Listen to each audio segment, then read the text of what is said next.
My husband coldly announced to the board of directors, "You're fired. Take this old laptop and get out of my company." That sentence erased 40 years of my youth sacrificed by his side to build the million-dollar empire we have today. Next to him, the secretary turned Mistress smiled smugly and laid her hand on his shoulder like she was the new lady of the house. I choked up and swallowed my tears. Moments later, security threw me out the door along with the beat-up laptop they mockingly handed back. But they had no idea that in just 10 minutes, the passcode I'd planted on that laptop would bring their million-dollar empire crashing down in front of them. If you're still listening, tell me where you're watching from.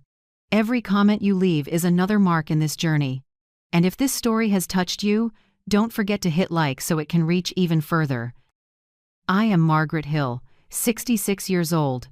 40 years ago, my husband and I built NextCore from a tiny apartment with just 2 plastic chairs and 1 old computer. I'm the software engineer, the brain behind the system, and he's the one who went out into the world to persuade clients. For decades, I lived in the shadows, believing everything we did was 50-50.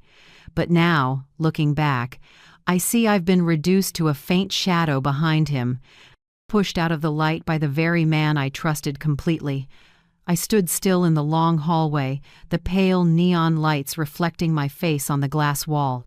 Vanessa's high heels clicked behind me, mixed with a soft, mocking laugh. The board sat in silence. Not one person spoke up for me.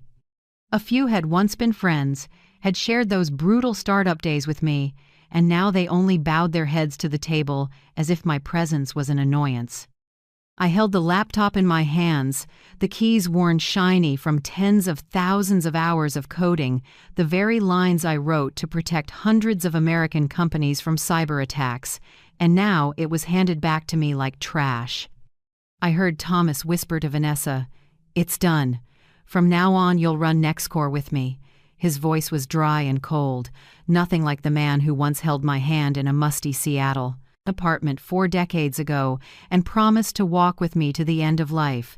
2 security guards closed in. One said, "Mrs. Hill, this way, please." I swallowed hard, not wanting them to see me cry. I strode out with my head high, as if I were the one choosing to leave. The glass door shut behind me, leaving me alone in the crisp wind of an October morning in Boston. I took a deep breath.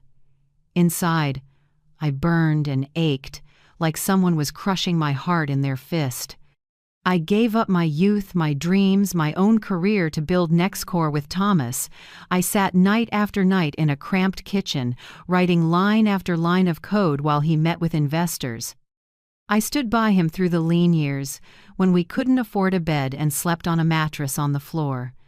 And today, after 40 years, he wiped it all away with one sentence, "You're fired." I sat on the cold stone steps outside the NextCore building, clutching the laptop to my chest. People passed by, glancing at me, a 66-year-old woman in a business suit, face pale but eyes still blazing. No one knew that inside this old machine was the weapon I'd spent months preparing. 10 minutes. Just 10 more minutes and the code I planted would start running. It wouldn't destroy data or endanger clients, but it would expose the truth that I alone held the security keys. It would turn everything Thomas and Vanessa bragged about into ashes. I remembered Vanessa's look when she put her hand on my husband's shoulder, triumphant, like she'd won a dirty game. They thought I would cry, beg, and walk away a loser. But they forgot I'm the one who wrote NextCore's brain. Without me, this empire is a sandcastle waiting for the tide. The church tower bell nearby rang. 1, 2, 3. My heartbeat matched it. I opened my purse and glanced at my phone screen. The countdown was running. 9 minutes and 13 seconds left. I closed my eyes and let the memories flood in. Back to an autumn morning in 1985, when Thomas and I sat in a small cafe in downtown Seattle, plotting a crazy idea, a system that could predict and stop cyber attacks. People laughed and said we were just a dreamy couple. But I believed in my mind, and Thomas believed in his gift of persuasion. Every line of code, every design, every draft contract bore our mark. I lived my whole life for that dream. And now I was being tossed aside like an old thing. The wind picked up, red maple leaves scattering around the steps. I pulled my coat tighter and looked up at the 15th floor, where the board still sat in that glass room. By now, Thomas was likely lifting a coffee with Vanessa, certain they had erased me for good. I smiled faintly. They didn't know that my hands were the ones holding their fate. I inhaled again, my hands trembling but my eyes sharp. In a few minutes, NextCore, my brainchild, would show the world who truly held power, and when it did, Thomas, Vanessa, and the entire board would face the bare truth. They betrayed the wrong person.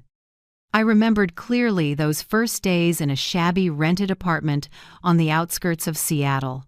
A one-bedroom, creaky hardwood floors, and a kitchen corner too small for a proper table. We had one old computer with a thick monitor, slow as a snail, and yet it became the heart of our dream. By day I worked part-time at a small bookstore to pay rent. By night I sat on the floor among piles of sketch paper and diagrams, typing line after line of code. On the table sat a cold cup of coffee, next to a half-eaten packet of instant noodles. Some nights I worked until the sun pushed through the window, my hands so sore I could barely lift them, but I still squeezed in one more line. Thomas, brimming with the energy of 30, wasn't good at programming but could sell ice to an Eskimo. He knocked on doors everywhere, offices, cafes where young investors met to pitch the idea we believed could change tech, a system that predicted vulnerabilities before hackers struck. Not just blocking or patching, but seeing the risk before it happened. At first, everyone laughed. Some patted Thomas on the shoulder and called it far-fetched, saying no algorithm could predict cyber attacks. But he came home, saw me grinding away at that old machine, and said, "Keep writing, Margaret. I'll make them listen." So I wrote, and wrote without stopping. The code piled up, bugs appeared and vanished. I fixed, tested, failed, and started again. The tiny apartment smelled of coffee. The keyboard clacked under the constant drizzle of Seattle rain. Sometimes we fell asleep on the floor and woke with aching backs, then smiled at each other. One day, it'll all be worth it. When the first prototype finally ran, Thomas hugged me, eyes shining. "We did it. Margaret, you're a genius." I smiled, sweat still on my brow. In that moment, the toil melted away. We got married just as the first product launched. No lavish dress, no grand aisle. I bought a simple white dress online for $200. We went to City Hall on a Tuesday afternoon, signed the papers, then celebrated with pizza at a hole in the wall. Thomas took my hand, eyes sincere. "We're 50-50 in work and in life. I promise." That promise guided me for years. I believed him. I believed we were one, inseparable. The company grew. We moved from the apartment to a cheap room in an old warehouse. Paint peeled on the walls, exposed pipes, concrete floors, yet it felt like a palace. I set up the servers in a corner, ran cables everywhere, and Thomas put up a whiteboard with a goal. $1 million in contracts within 2 years. When we signed our first small deal with a local insurance company, we hugged and cried right there. It was only a few $1,000s, but it proved the dream was real. The years that followed were golden. I worked 18 hours a day, writing hundreds of thousands of lines of code, building new algorithms. Thomas crisscrossed the country to meet clients, raise funds, and pitch to investment committees. Sometimes he came home late, exhausted, but still held me and whispered, "We're winning, Margaret." Our love was tied to the work. I remember our 5th anniversary when we skipped a fancy restaurant and ate cup noodles in the office. The neon flickered, but Thomas poured me a cheap glass of wine and said, "This is the most romantic dinner of my life." I laughed, raised my glass, believing our love was unbreakable. We hired more staff and moved to a larger building. Then came the fateful day, our first $1 million contract, A major financial group agreed to use our system. I still see Thomas bursting into the office, face flushed with joy, holding the contract high like a championship trophy. Staff applauded, and I stood still, tears of pride falling. In that bright glow of success, my love for Thomas deepened. I thought this was every couple's dream: build together, win together, stand together at the top. I had no idea that the old 50-50 promise would be betrayed so cruelly. In the early years, during staff meetings, Thomas and I sat side by side and shared duties. I explained the tech. He handled finance and strategy. We were two halves of a song, in perfect rhythm, but slowly, the tune fell out of sync. I remember a Monday morning meeting. I was presenting a new algorithm diagram, explaining how it could detect vulnerabilities in real time. Eyes were on me, but before I could finish, Thomas cut in. "Let me translate that so it's easier to follow," he said with a thin smile. He rephrased what I'd just said in simpler terms, sometimes twisting the technical meaning. The room chuckled as if he'd told a joke. I sat there, gripping my pen, feeling like a teacher out of place in her own classroom. At first, I thought it was just thoughtless, but it became a habit. Every time I started to speak, Thomas would jump in, stressing that, "Margaret is brilliant, but let me explain it in a way that's easier to digest." Gradually, I noticed the board's eyes on me had changed. No longer full respect, more like half patient, waiting for Thomas to translate. I spoke to him privately more than once. "You don't need to cut me off," I reminded him. "I can be clear on my own." He slung an arm around me and smirked. "I'm just helping. You're smart, but sometimes too detailed. People need the big picture, not a bunch of tangled code." That cut deep. Weren't those tangled lines of code the company's soul? Without them, what was there to brag about? But Thomas had gotten used to being the talker, and I was pushed back into being the doer.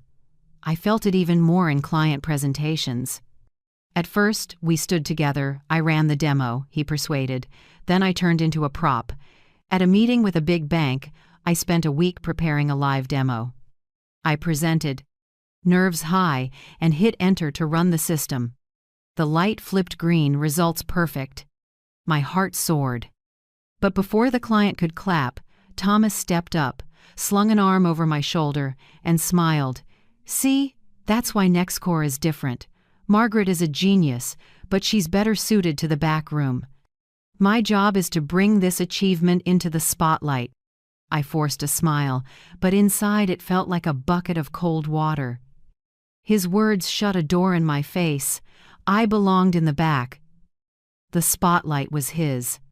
After those presentations, I often sat quietly in the car, watching Seattle's streetlights blur by, my heart heavy.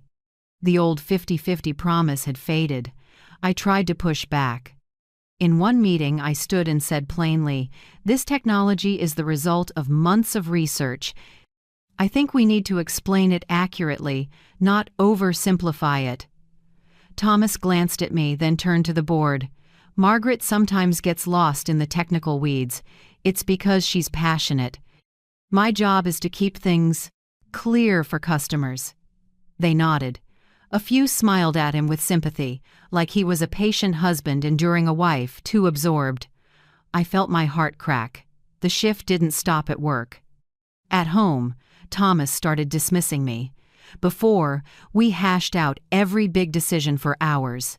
Now he just said, "I've decided. You don't need to worry." One day, I asked about the company's new direction, and he snapped, "Margaret, just do your technical part. Strategy is my job." I was stunned. The "we're 50-50" promise lived only in memory. Reality had become, "I speak, you execute." Over time, the board began to see Thomas as the face of the company. They called him the Pathfinder, and I was introduced as the woman behind the screen. Every time I heard it, my chest tightened. I didn't crave the spotlight, but I needed fairness. Our relationship frayed by the day. Dinner. once when we talked about work and dreams, turned into silence. He stared at his phone, texting someone I didn't know. When I asked, he said, "Clients, partners, urgent stuff." I wanted to believe him, like I had for decades. But deep down, I knew the seed of betrayal had sprouted. When I looked back on our youth, I remembered the old apartment, the sound of rain at the window, the moment Thomas took my hand and swore we'd be 50-50 in everything. That look was gone now. In its place stood a man who craved applause, loved the spotlight, and slowly treated me like a shadow. I had been his other half, co-founder, confidant. Now I was just the backroom tech. The bitterest truth was that the husband I trusted absolutely was the one who pushed me out of the light. I remember clearly the day Vanessa appeared at NextCore. It was an April morning while I was reviewing resumes for an executive assistant. Among the bland applications, hers stood out like a gilded card: an MBA from a prestigious California university, experience at 2 major tech firms, and a strong record with international clients. I was the one who signed off and pushed her into the final round. I believed the company needed someone energetic, great at communication, to support Thomas with partner meetings. Back then, I simply thought she would ease the load for both of us. I didn't expect that my own decision would open the door for a storm to blow into my life. On her first day at the company, Vanessa brought a box of pastries and set it in the middle of the employee break room. She beamed, called everyone by name, even folks who'd only been there a few months. I still remember her coming up to me, placing a small pastry on my desk, and saying, "Mrs. Hill, I've heard so much about you. It's an honor to work with you." I smiled back. Inside, I felt a bit warmed. For years, hardly anyone showed me small kindnesses like that. I believed Vanessa was a good person and could help NextCore. In the first months, Vanessa worked so hard it surprised everyone. She remembered every employee's birthday, prepared little cards, and sometimes even organized surprise pastry parties. She knew how to lift morale and make the company feel like a family. It didn't take long for Vanessa to become Thomas's right hand. For every client meeting, she arranged everything from seating and materials to snacks. She traveled with Thomas on business trips, stood beside him during presentations, and took meticulous notes. I saw the growing chemistry between them. At first I told myself it was just work, but then the overtime started cropping up. Thomas often called home saying, "I have to stay at the office. Vanessa and I still have a lot to finish." At first, I believed him. But when it happened nearly every night, my trust began to shake. I remember one time, it was close to midnight when Thomas finally came home. His shirt smelled strongly of a sweet perfume I'd never smelled before. When I gently asked, "You're working late, are you okay?" he snapped, "Margaret, don't be so suspicious. You always worry for no reason. You know, sometimes you're not stable." "You wear me out." I went silent. In 40 years, Thomas had never spoken to me like that. His blame felt like a knife. I could only stay quiet, swallowing my hurt in the dark.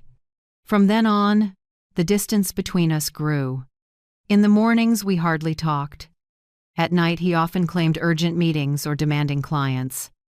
I realized our dinner table now had just me, staring at the empty chair across from me. At the company, I began to feel like an outsider.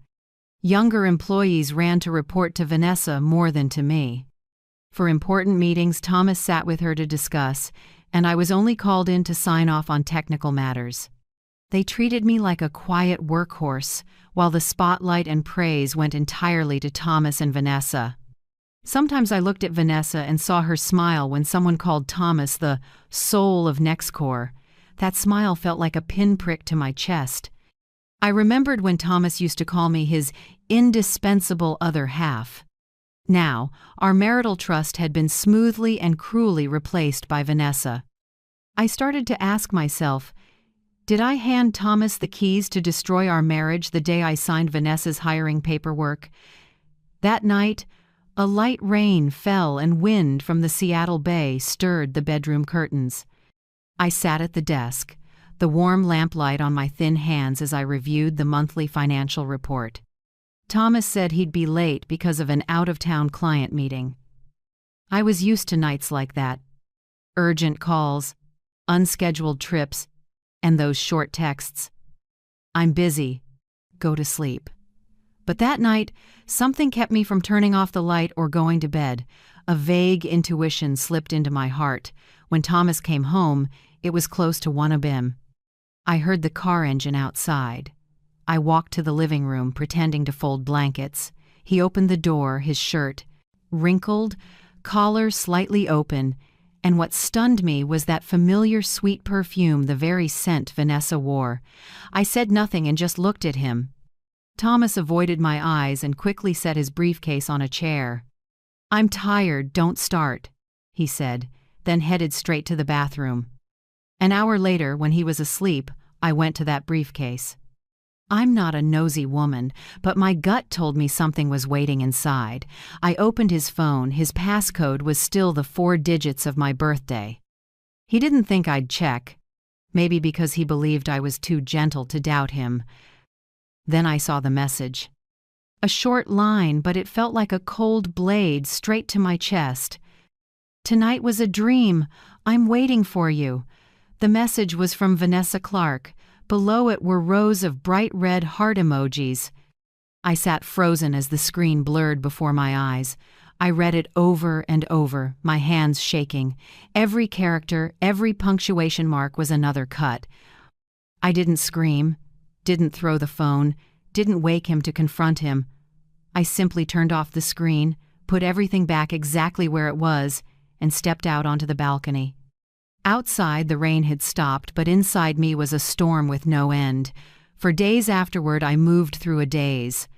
I went to the office and watched them standing together in the hallway, Vanessa smiling, holding a stack of files, Thomas resting his hand on her shoulder to point out something. The gesture was intimate enough that anyone could see it. I told myself maybe I misunderstood, that it was just workplace closeness. But then, while reviewing company expenses, I found strange payments. Luxury hotel bills in Portland, Denver, Napa Valley, all labeled client meetings. The odd part was those clients didn't exist. Quietly, I copied all the statements and saved them in a separate file on my personal computer. A cold feeling spread through me as the pieces of truth locked into place. Then, on a Monday morning, while checking internal emails, I accidentally saw a misdirected message. It was addressed to Thomas, but because the system still had me in an old permission group, a copy landed in my inbox. The subject line was short, "The weekend cabin will be ours." I opened it. Vanessa had written, "I set everything up. Just come, and I'll cook your favorite dinner. No one can bother us." I read each word slowly. My chest tightened. The weekend cabin, the place Thomas and I used to visit on our anniversaries, where he once said it was just for the two of us. Now it was their nest. I couldn't breathe.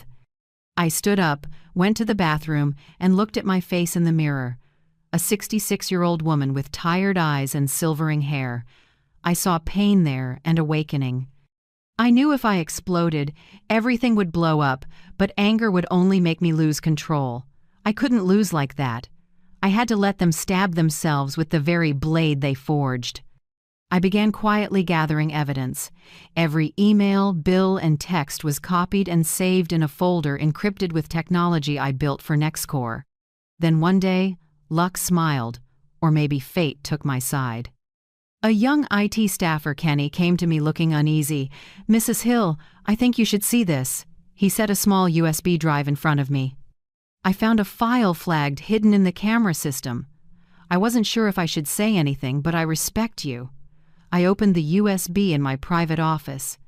The screen showed grainy footage from the building's elevator camera. Thomas and Vanessa, embracing and kissing under dim yellow light, totally unaware of the hidden camera in the corner. I sat motionless. No more tears, no more trembling. Just a cold emptiness. Maybe the most painful thing isn't the betrayal itself, but having to smile as if you don't know. I wondered, Have you ever had to stay silent like that just to keep your self-respect? If this story touches you, leave a few words in the comments. I read every single one. I captured each frame and saved them with the texts, emails, and statements, everything compiled into a secret file named Project V. In my head, I heard my own words from years ago. We're 50-50 in life and in work. Now I understood. I was the half he cut off when I was no longer useful. That evening, when Thomas came home, I still cooked dinner like usual. I didn't ask, didn't accuse, didn't look at him for too long. I wanted him to believe I knew nothing. I listened to him talk about a long, exhausting meeting, smiled, and poured him more wine. Inside, I felt a chilling calm. That night, I lay beside him, listening to the steady breathing of the man who once meant the whole world to me. I realized my love for him had died. Only duty and habit remained. But underneath that quiet, a different fire was growing, the fire of resistance. I swore they would never guess that the woman they saw as weak would be the one to bring it all down. I didn't need to scream, didn't need a dramatic scene, didn't need tears. I needed a plan. And that plan began that very night when I reopened my laptop and looked at the old code security routines only I understood, only I had the right to touch. They think I'm weak, I whispered to myself. But this time their betrayal will turn back on them. Outside, the city was deep in night. Lights shimmered on the quiet lake, reflecting my own soul, a woman who gave her life to love and work, now standing at the fork in the road of defiance. And deep down I knew, when morning came, I wouldn't be the Margaret of yesterday anymore. After the night I gathered enough proof of betrayal, my heart turned to ice. I didn't break down like a cheated wife. Instead, a quiet strength rose in me. I understood. I couldn't beat them with tears, and certainly not with pleading. I could only win with what I created: code. From that day, I quietly built what I called insurance code. In every line of NextCore's system, I embedded an invisible signature, a mark of authorship, like my secret signature. It didn't affect operations, no one but me could spot it, but it proved one thing: I was the one who wrote this system's soul. Every night I stayed late at the office. The glass walls reflected my silhouette in the empty room. My fingers tapped steadily, each keystroke like a heartbeat. I created escape hatches, hidden back doors only I knew how to disable. If I was ever pushed out completely, a few keystrokes could halt the system, and only I could restore it. I didn't do it to destroy, but to protect myself.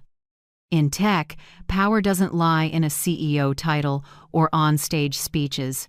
Real power lives in the code, where everything lives or dies with one press of enter. And on that battlefield, I knew I was still unbeatable.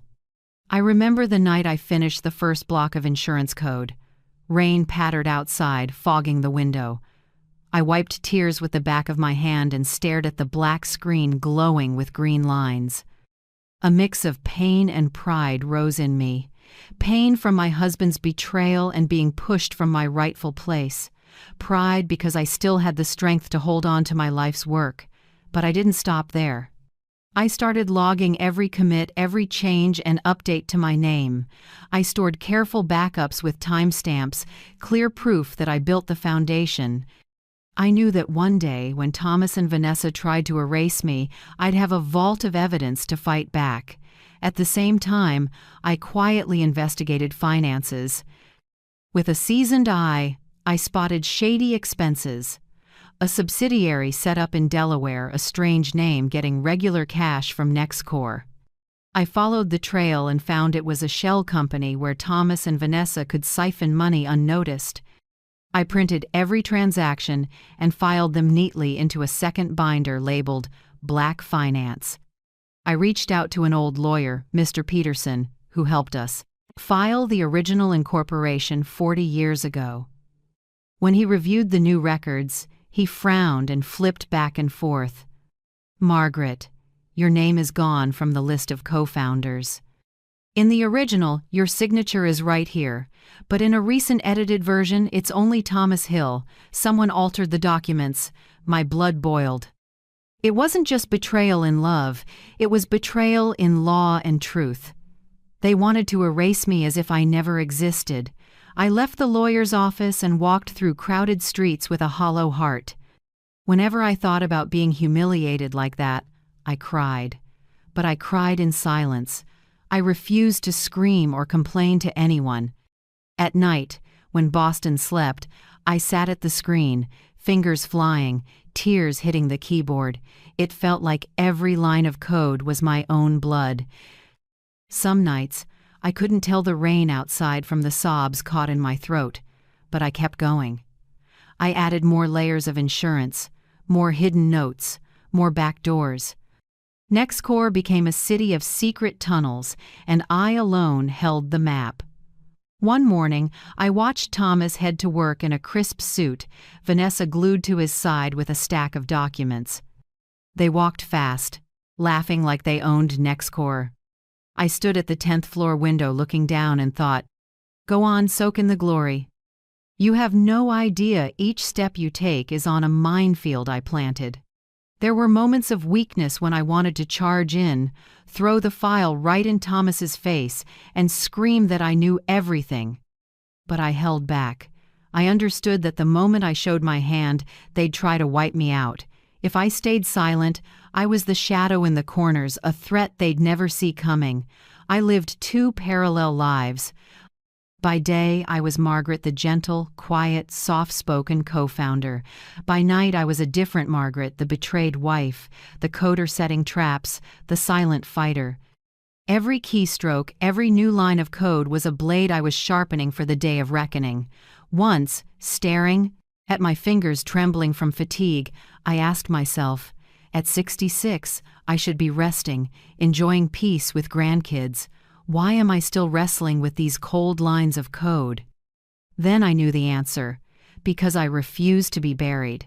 I won't let anyone erase 40 years of my life like deleting a file on a computer. On the final night before finishing the entire insurance system, I typed the last command and leaned back in my chair. On the screen, the words blinked. Execution completed. I closed my eyes and heard my heart pounding. I knew that from that moment, I'd taken my power back. I was no longer the abandoned, weak wife. I was Margaret Hill, the creator of NextCore's brain, the only person with the key to open and lock its doors, and I swore I'd use the very tech I built to strike back. Not with knives, not with shouting, but with cold numbers and lines of code soulless yet strong enough to bring down an empire. Rumors began to seep through the company quietly, like thin smoke winding through the halls. At first it was just whispers behind my back, hesitant comments over coffee. Then it spread, turning into a widely accepted truth people nodded along to. Margaret Hill isn't mentally stable anymore. Vanessa planted the seeds. I knew that. She was slick, never said it outright, just dropped a few careful hints. Some nights I saw Mrs. Hill sitting alone in the office till morning, eyes red. It's really worrying. Or, she seems to think she's still the soul of the company. I feel bad, but I'm afraid she's living in the past. Words like that, dripping bit by bit, soaked into people's ears. Repeat them enough, and folks start believing. One morning, I walked into the break room. The group of younger employees went silent when they saw me, eyes sliding away. A few stood up quickly and left with flimsy excuses. I sat down and poured a cup of coffee, but the bitterness that day was hard to swallow. I realized I didn't belong there anymore. At lunch, co-workers who used to invite me out now quietly went without asking. Some even drifted away when I approached. Friendships I'd built over years dissolved, as if an invisible line had been drawn to keep me on the other side. I tried calling Linda a close friend from the early days. She picked up, voice uneasy. "Margaret, I'm really sorry, but I can't take your side now. You know, times have changed." Then she hung up quickly, leaving me standing frozen in my living room. I understood. Vanessa and Thomas had succeeded in pushing me to the margins. The boardroom was worse. Before, when I spoke, they listened. Now, during meetings, the moment I opened my mouth, their eyes went straight to Thomas or Vanessa. No matter what I said, it felt like a draft of air. Once, I presented a detailed report on a potential security flaw. I laid it out clearly, backed with data. When I finished, the room was silent. Thomas smirked and said, "Thanks, Margaret, but I don't think it's as serious as she's making it. We should focus on the market expansion strategy." Everyone immediately nodded and turned to discuss with him, ignoring my warnings. I sat there, hands shaking with anger, and no one cared. I started recording everything: board meetings, hallway whispers. I saved every audio clip, every email, every detail. I knew that one day, this would be my weapon to flip the table. But in the middle of it all, I had to face a hard truth. I'd been completely isolated. In the very company I built from nothing, I'd become a ghost. I walked the halls and people looked at me like a stranger, or worse, like someone unhinged. Some nights I came home, dropped my bag on a chair, and sat in the dark for hours. Loneliness filled the room. After 40 years with Thomas, all I had left was my own shadow. But instead of collapsing, another fire rose in me. I told myself, they built a wall around me to trap me, to block my voice. But they don't know I'm digging a tunnel right under their feet. Every night, when Boston went quiet, I sat at my computer, the blue screen reflecting a face lined with age. Tears fell sometimes, but my hands kept typing. I was no longer just a betrayed wife or a sidelined co-founder. I was a survivor, preparing for the counterstrike. That day would come, I was sure of it. And when it did, the wall they built around me would crash down under the roar of everything they had dismissed. That morning, Boston's sky was slate gray, drizzle clinging to the office windows. I arrived earlier than usual with a black coffee and a stack of documents. The building felt different, colder, so quiet I could hear my heels echo down the hall. At exactly 9 a.m., the intercom rang. Linda's voice, now Vanessa's private assistant, came through, flat and emotionless. "Mrs. Hill, the CEO requests your presence in the main conference room, right now." I knew. My heart knew why, even as my mind tried to stay calm. This had been set up for a long time. The rain outside felt like a signal for the last act of a play where I was the discarded character. I straightened my coat and stepped into the elevator, watching the numbers climb to 15, the floor I once saw as the pinnacle of my career, now just an execution ground. When the doors opened, Vanessa's familiar perfume flooded in the same scent I'd smelled on Thomas's shirt so many nights. The conference room was bright and cold. At the long oak table sat 3 people: Thomas, Vanessa, and Mr. Keller from HR. No one offered me a seat. Thomas looked up, his voice dry and mechanical. "Margaret, thanks for coming. We have a few things to inform you." Vanessa flipped through a folder, her voice light as air. "This is the board's official termination decision, effective immediately." I said nothing. I just looked at the thick paper, the bold lines like knife cuts. Reason: failure to cooperate with the executive team, creating a hostile work environment, damaging team morale. I let out a small laugh. Neat work, the charges crafted carefully enough to sound almost convincing. But when I looked deep into Thomas's eyes, I saw something there, not anger, but fear. Maybe he was afraid I still knew too much. Vanessa was different. She smiled, sat up straight, eyes gleaming with triumph. Every time I glanced over, she stroked her glossy brown hair, fingers brushing a gold necklace I knew Thomas had bought. Each gesture said, "I won." Thomas folded his hands, trying to keep his voice steady. "Margaret, don't make this harder. We'll wire your severance. Think of this as time to rest and enjoy your later years." I narrowed my eyes and asked slowly, How long have you two been sleeping together? The room froze. Vanessa stiffened, lips tight, face paling. Thomas looked at me, his face flushing. He slammed his hand on the table. Stop being delusional. You're degrading yourself, Margaret. I leaned back, a thin smile on my lips. Delusional? I just want a number. 3 months? Or 6? Thomas turned away in silence. Vanessa lowered her gaze to tidy her papers, her voice shaking slightly but trying to sound composed. I don't think this meeting needs to go on. The decision is signed. HR will guide you through the handover. I looked at her, my eyes cold as a blade. Be careful with the dream you think you're holding, Vanessa. Some things only show you the abyss once you've grabbed them. She didn't answer, just gave a small smile. The smile of a victor. Thomas stood, went to a cabinet, pulled out an old laptop and tossed it lightly toward me. Take it, Margaret. It's your old machine. I think you'll need it to write your memoirs. A couple of awkward laughs slipped from the other two. I looked at the machine's scuffed shell, worn-off keys, but inside it held everything they never understood. The insurance code. With a small command, that alone could bring their empire down. I took the laptop with both hands, holding it like something sacred. I looked up at Thomas, voice steady. Thank you. I will, in fact, need this. He raised an eyebrow, not catching the meaning. Vanessa smiled lightly. It's good you can take this so gracefully. I'll arrange someone to help you pack. No need, I said. Everything that belongs to me, I've carried it in my head for a long time.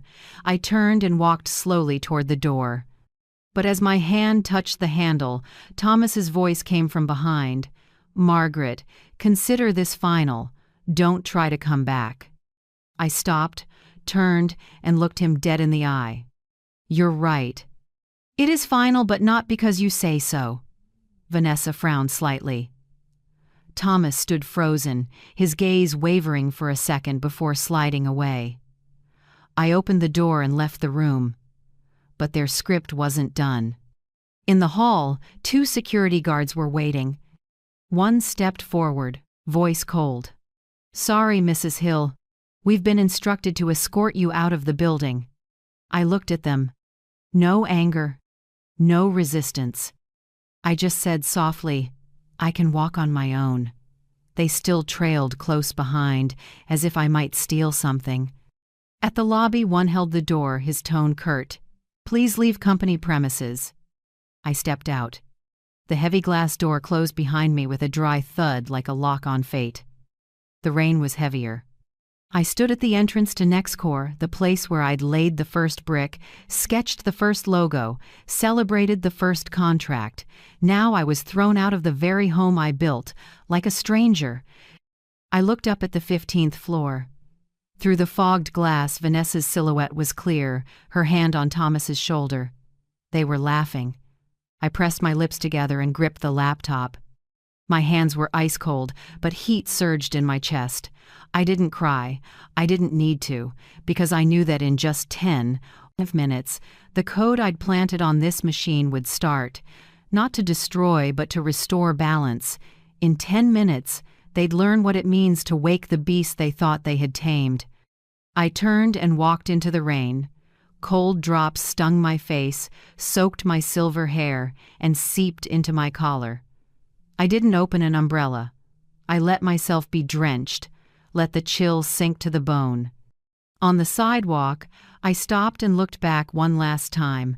The bold letters NextCore Technologies loomed, catching the light. I spoke softly, almost only for myself. You took everything, but you forgot. NextCore's soul is still me. I opened the laptop under the awning, the screen glowing in the rain. My hand trembled slightly as I typed a few characters. The command line appeared. System authenticated. Countdown initiated. I smiled. A calm smile, no hate, no bitterness, just balance returning to what was stolen. The rain kept falling. Under the gray sky, I quietly closed the laptop, slipped it into my bag, and walked away. Behind me, the empire they were so proud of was about to start shaking. I was still sitting on the cold stone steps, hugging the laptop, when the phone in my pocket buzzed. I pulled it out, the screen lit with a familiar line, Protocol Omega, activated. Below it, a red countdown, 10 minutes, 0 seconds. I took a deep breath and lifted my eyes to the towering glass building.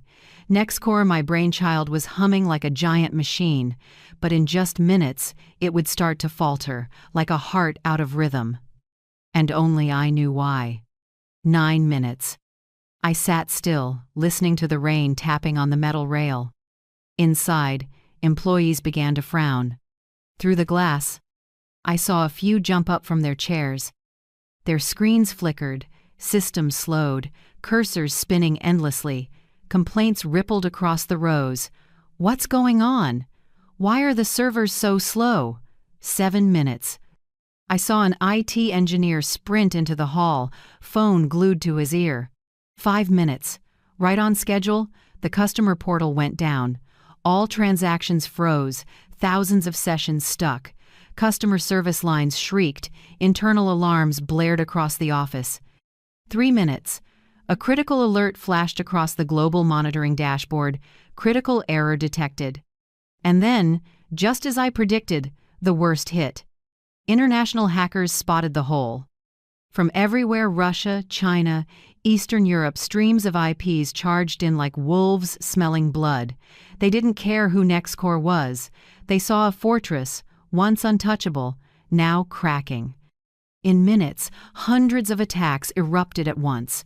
The firewall buckled, red alerts flooded the system, and customer data jammed tight. I can picture the scene inside right now.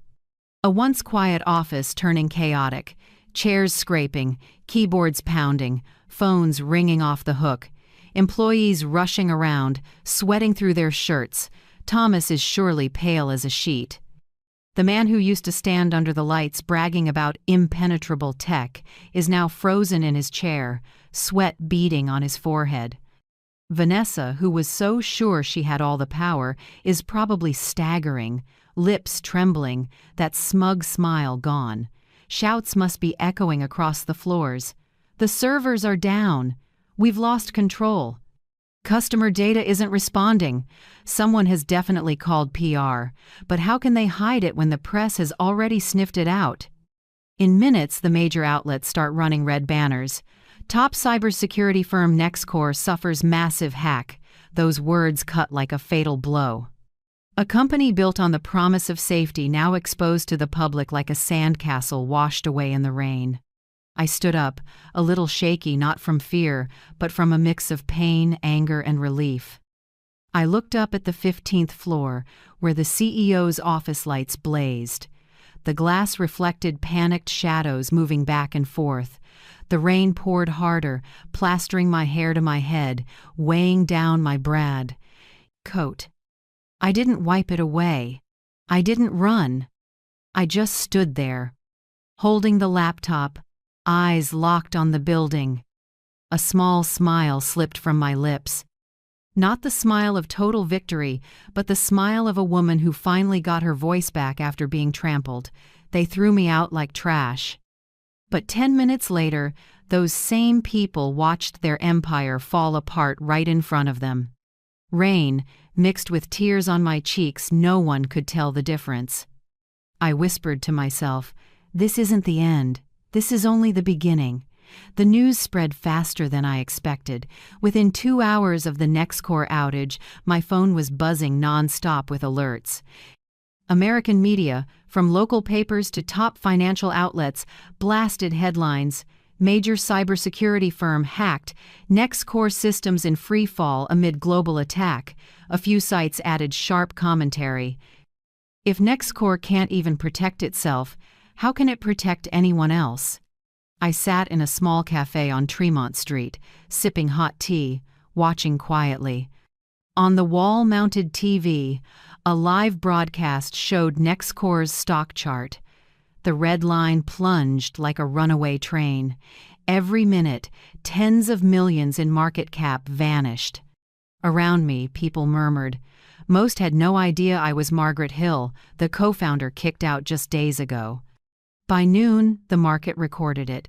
Nextcore's stock had dropped more than 60% in just a few hours. A wave of sell orders flooded in. Investors had zero patience left. Nextcore's phones were surely melting down. Major clients, banks, and financial groups that once trusted our tech pulled contracts en masse. They didn't need to wait for an investigation. For them, trust was already dead. And in cybersecurity, trust is the biggest asset. Once it's gone, nothing can save you. That afternoon, I got an anonymous message from a former employee. Mrs. Margaret, the FBI just showed up at HQ. They've sealed off the 15th floor to inspect the financial records and systems. The Securities Commission is involved too. I closed my eyes. I didn't feel joy or gloating, just a long, hollow emptiness. The empire I'd spent 40 years building was collapsing in an instant. But I knew I wasn't the one who destroyed it. Thomas and Vanessa paved the way with betrayal, arrogance, and blind greed. I only opened the door and let the truth in. 2 days later, social media exploded. The hashtag #Nextcore collapse hit #1 on Twitter. Videos of employees shouting in the office, alarms blaring, leaked emails from furious clients, everything spread at lightning speed. People made memes, jokes, and mocked a name that used to mean security. Vanessa disappeared from every platform. Her LinkedIn and Instagram were wiped clean. Not a trace. Rumor had it she'd flown to Europe to dodge the backlash. Some sniped. Nextcore's power queen turned fugitive overnight. And Thomas? I saw him on TV a few days later. A gaunt man with dark circles under his eyes, messy silver hair, walking out of Nextcore's HQ, flanked by 2 FBI agents. Reporters swarmed, flashes popping. He wasn't a commanding CEO anymore, just a wrecked, beaten figure. The board had to announce his removal on the spot. People asked me later, "Margaret, did you feel happy watching him lose everything?" I just shook my head. Happy? No, but fair, yes. He chose betrayal, and this was the price. As for me, I didn't sit and watch the ruins smolder. While Nextcore was in free fall, I quietly met with a few former clients, the ones who believed in me, not the glossy Nextcore brand.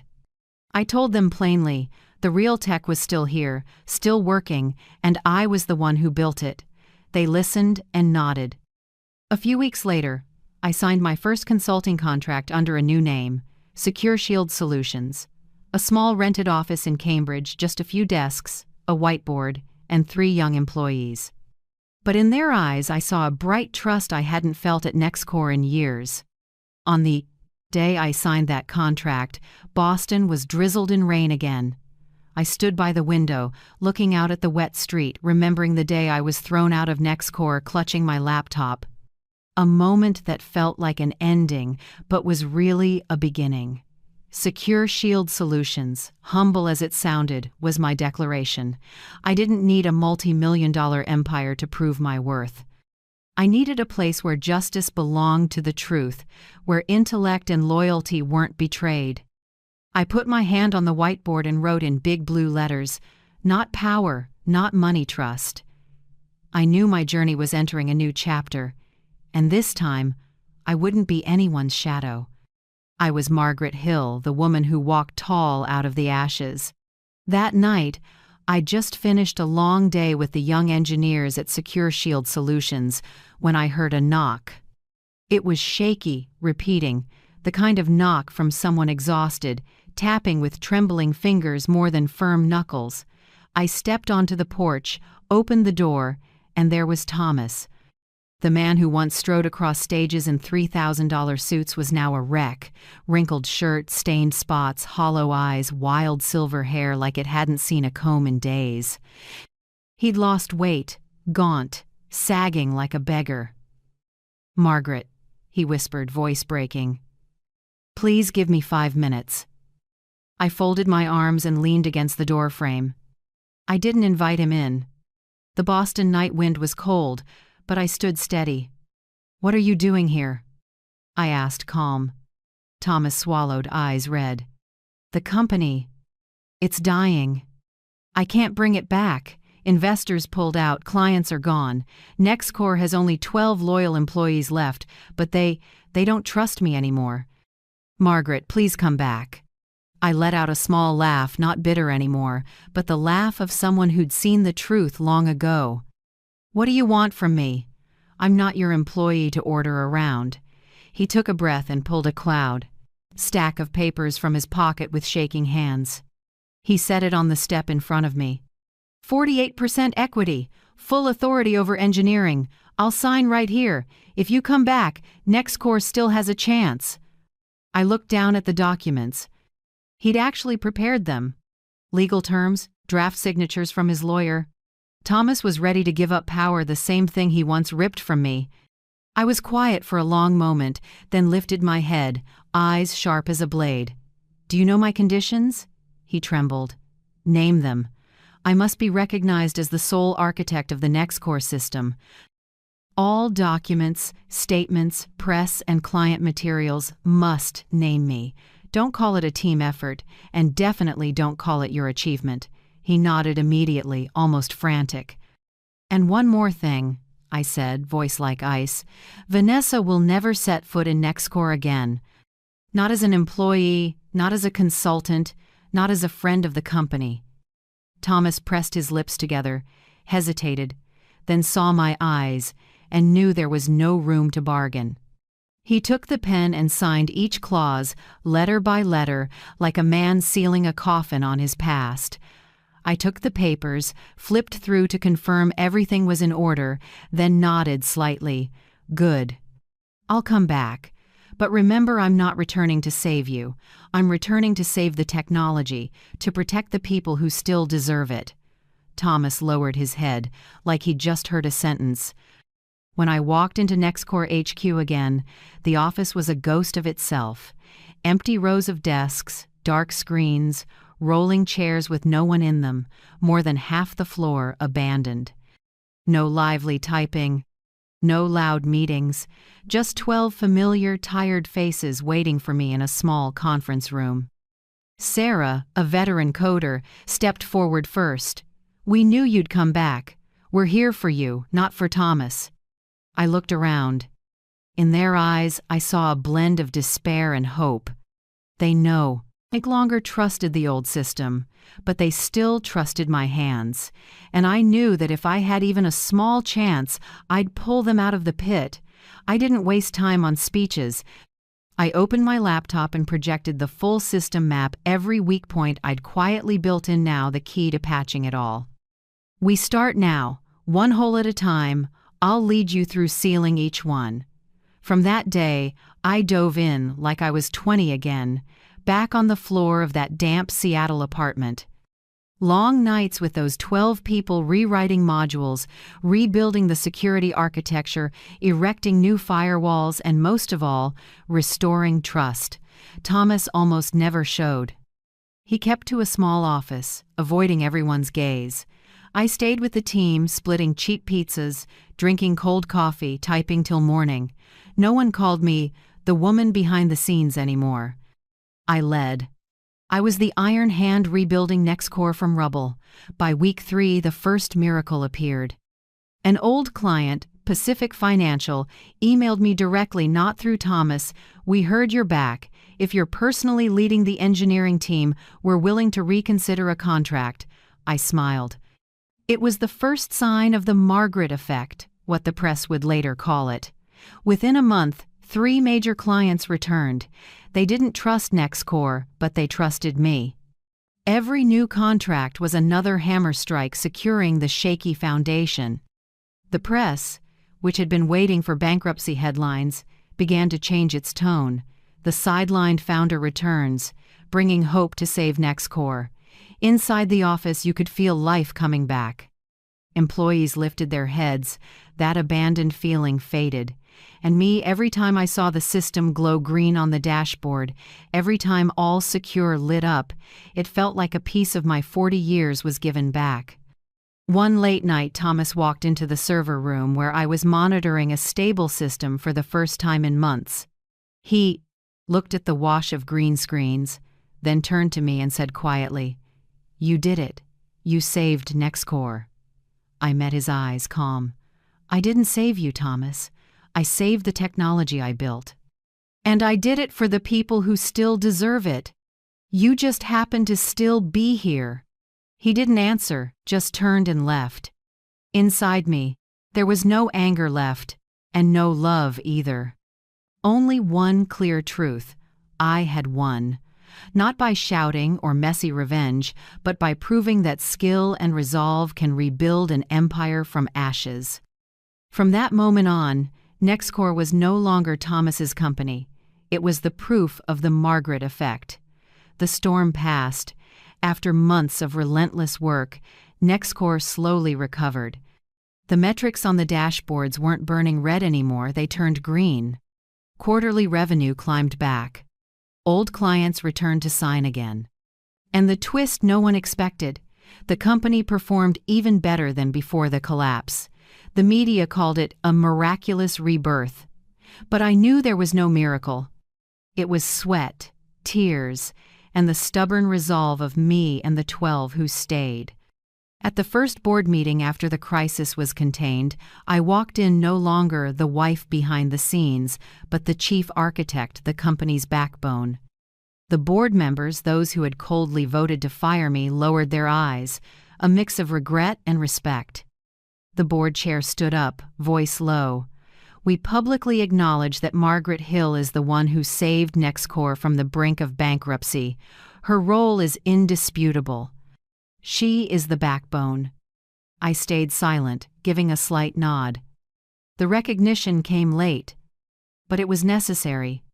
It couldn't erase the humiliation I'd endured, but it returned one truth to me: justice, at last, belonged to me. Thomas was still sitting there. He tried again and again to cut in, to claw back his old role, but every time he spoke, I shut him down with numbers, with evidence, with architecture only I could explain. Faced with my cold, precise arguments, he went quiet. Once, after a meeting, he stopped in the hallway, voice choked. "Margaret, you're the smartest woman I've ever known." I looked straight into his eyes.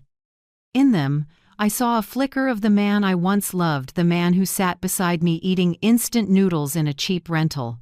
But that memory was ash now. I gave a faint smile. Maybe, but you realized it far too late. Our love had died long ago. What remained was an empty marriage certificate form over substance. I didn't hold a grudge anymore, but there was nothing left to forgive. On the day Nextcore held its rebirth celebration, the hall was packed. Bright lights, a huge backdrop reading, "Stronger than ever." I stepped onto the stage to a wave of applause that seemed to roll on, and on that stage I stood alone. No Thomas at my side, no one left to dim my light. I looked down at the rows of faces, people who had doubted me, turned their backs, now listening closely. I drew a deep breath and spoke clearly. Never underestimate the woman who built the kingdom. The room went still for a beat, then erupted in applause. I didn't need to say more. That one line said everything. That night I went home. I sat by the window, watching Boston's lights shimmer across the city. I thought about 40 years, white nights writing code, quiet tears, brutal betrayals, and the final smiles when justice came back. I knew this journey wasn't only about saving a company. It left a legacy for those who'd come after, that women, at any age, have the right to stand up, take back their voice, and claim their true worth. I lifted my head, feeling light. I was free. I was strong. And I had left a mark on this life that can't be erased. My story closes here, but its echo will linger. I want to sit and listen to you, the one following along. Where are you watching from? And which moment touched your heart the most? Leave a comment and share a few. The words. Your voice reminds me I'm not alone. If this story gave you even a little hope, please subscribe, hit like, and keep walking with me. I am truly grateful, not just for listening, but for helping me prove one thing. Justice always finds its way back, and a woman's strength never fades. I had just stepped into the yard after my sister's funeral when I saw my mother's wedding dress, the only keepsake left after 40 years, draped over the flower bed, soaked and caked with mud. My daughter-in-law stood in the doorway and said coldly, "My child needs a private room. That pile of trash just needs to be thrown out." That sentence shattered the grief I hadn't finished grieving. My son only shrugged and said nothing. When I bent down to pick up the wedding photo frame, she walked right past me, her heel crushing the glass. A shard cut my hand and I didn't even feel it. My throat tightened, my heart clenched, the feeling of being humiliated in my own home. I quietly took out my phone, photographed everything, and sent it to the one person who knew I'd been wary of this. That night, I didn't cry. I only whispered, "If she wants a war, I'll make sure she tastes defeat under my own roof." If you're still listening, tell me where you're watching from. Every comment you leave is another mark in this journey.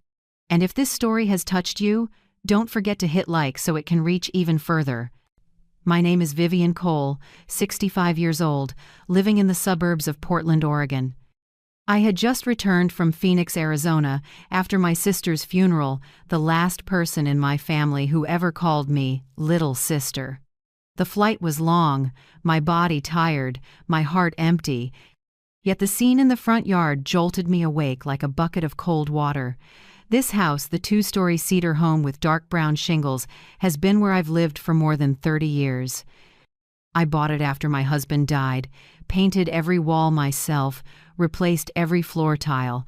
A lifetime as an accountant didn't make me rich, but it made me meticulous. Everything in this house bears the marks of love, effort, and memory. And now those memories lay scattered across the lawn, wet with rain and muddied like trash. The wooden chest my brother hand-built in 1978 was pried open, my mother's leather notebook was soaked, and my hand-stitched embroidery had blown up onto the steps. I walked slowly, picking up each item as if gathering the trampled pieces of my own memory. Sloane still stood there, arms crossed, her stomach flat under a silk dress. "I already said you have to move into the back storage room," she said evenly, cold. "The upstairs bedroom will be the baby's room." I looked around. There was no sign of preparing for a child, just a convenient excuse to push me out. I gave a small laugh that never reached my eyes. "The storage room?" I asked. "Yes," she said. "That's where you can be quieter." I didn't argue. I walked down the little slope to the back. The wooden door creaked open, and the smell of damp and dust hit my nose. Inside were a dirty folding mattress, a bare ceiling socket, and a small window draped in cobwebs. No table, no chair, no blanket. I sat on that mattress and took a deep breath. Humiliation twisted in my chest, but tears didn't fall. I pulled out my phone and photographed every corner of the room, every tossed-out item, every footprint on the floor. I used to think I understood Sloane, smooth, charming, good at winning people over. When Andrew introduced her 10 years ago, I was quietly happy. Finally, my son has someone by his side. I didn't know that someone would slowly edge me out of my son's life until I became just an old object in their eyes. That night, Andrew came home late. The door to my room, now the storage room, opened a crack, hallway light spilling in. "Mom," he said tiredly. "Don't mind it. Sloane is stressed. She needs her own space." I looked at my son, the face I'd loved and trusted most. "And what about you?"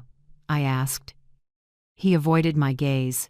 "You know, my wife comes first." The door shut with a soft squeal of the hinge. The room went dark again. I opened my phone and checked the secondary account I'd once let Andrew use for emergencies. A string of odd transactions popped up. Interior design, baby room paint, weekend Napa Valley, luxury spa package. Each line was like a knife cut. Nearly $6,000 in 2 months. I knew that was just the tip of the iceberg. I'd heard Sloane hint about selling a few old pieces to refresh the space. Now I understood she'd sold my memories to buy meaningless things. Late at night, I opened my contacts and tapped Amit Patel, the attorney who helped me with insurance paperwork 10 years ago. "I need to see you," I said. "Tomorrow, 9 a.m. "What happened, Miss Vivian?" "Family," I answered briefly. "And I need to protect what's left." Before bed, I heard a car in the driveway. I peeked through the curtain. Sloane was driving an ivory Lexus, the car she said she borrowed from a friend. But the interior light was bright enough for me to see a new designer handbag on the passenger seat. Early the next morning, as I took the trash to the curb, Mrs. Whitaker, my neighbor of nearly 20 years, called softly, "Vivian, I have to tell you this. Last week I saw a man deliver several big boxes to Sloane. She told me they were nursery decorations, but when I got closer, it was obvious designer goods, shoes, bags, perfume. The delivery service was expensive." I nodded, thanked her, and said nothing more. In my head, the fragments of suspicion clicked into a complete picture. I went back inside and looked around the cold little room. Every grain in the wood floor felt like it was whispering something. I sat on the edge of the mattress, took out a notebook, and wrote the first line with blue ink. March 14th. Begin collecting evidence.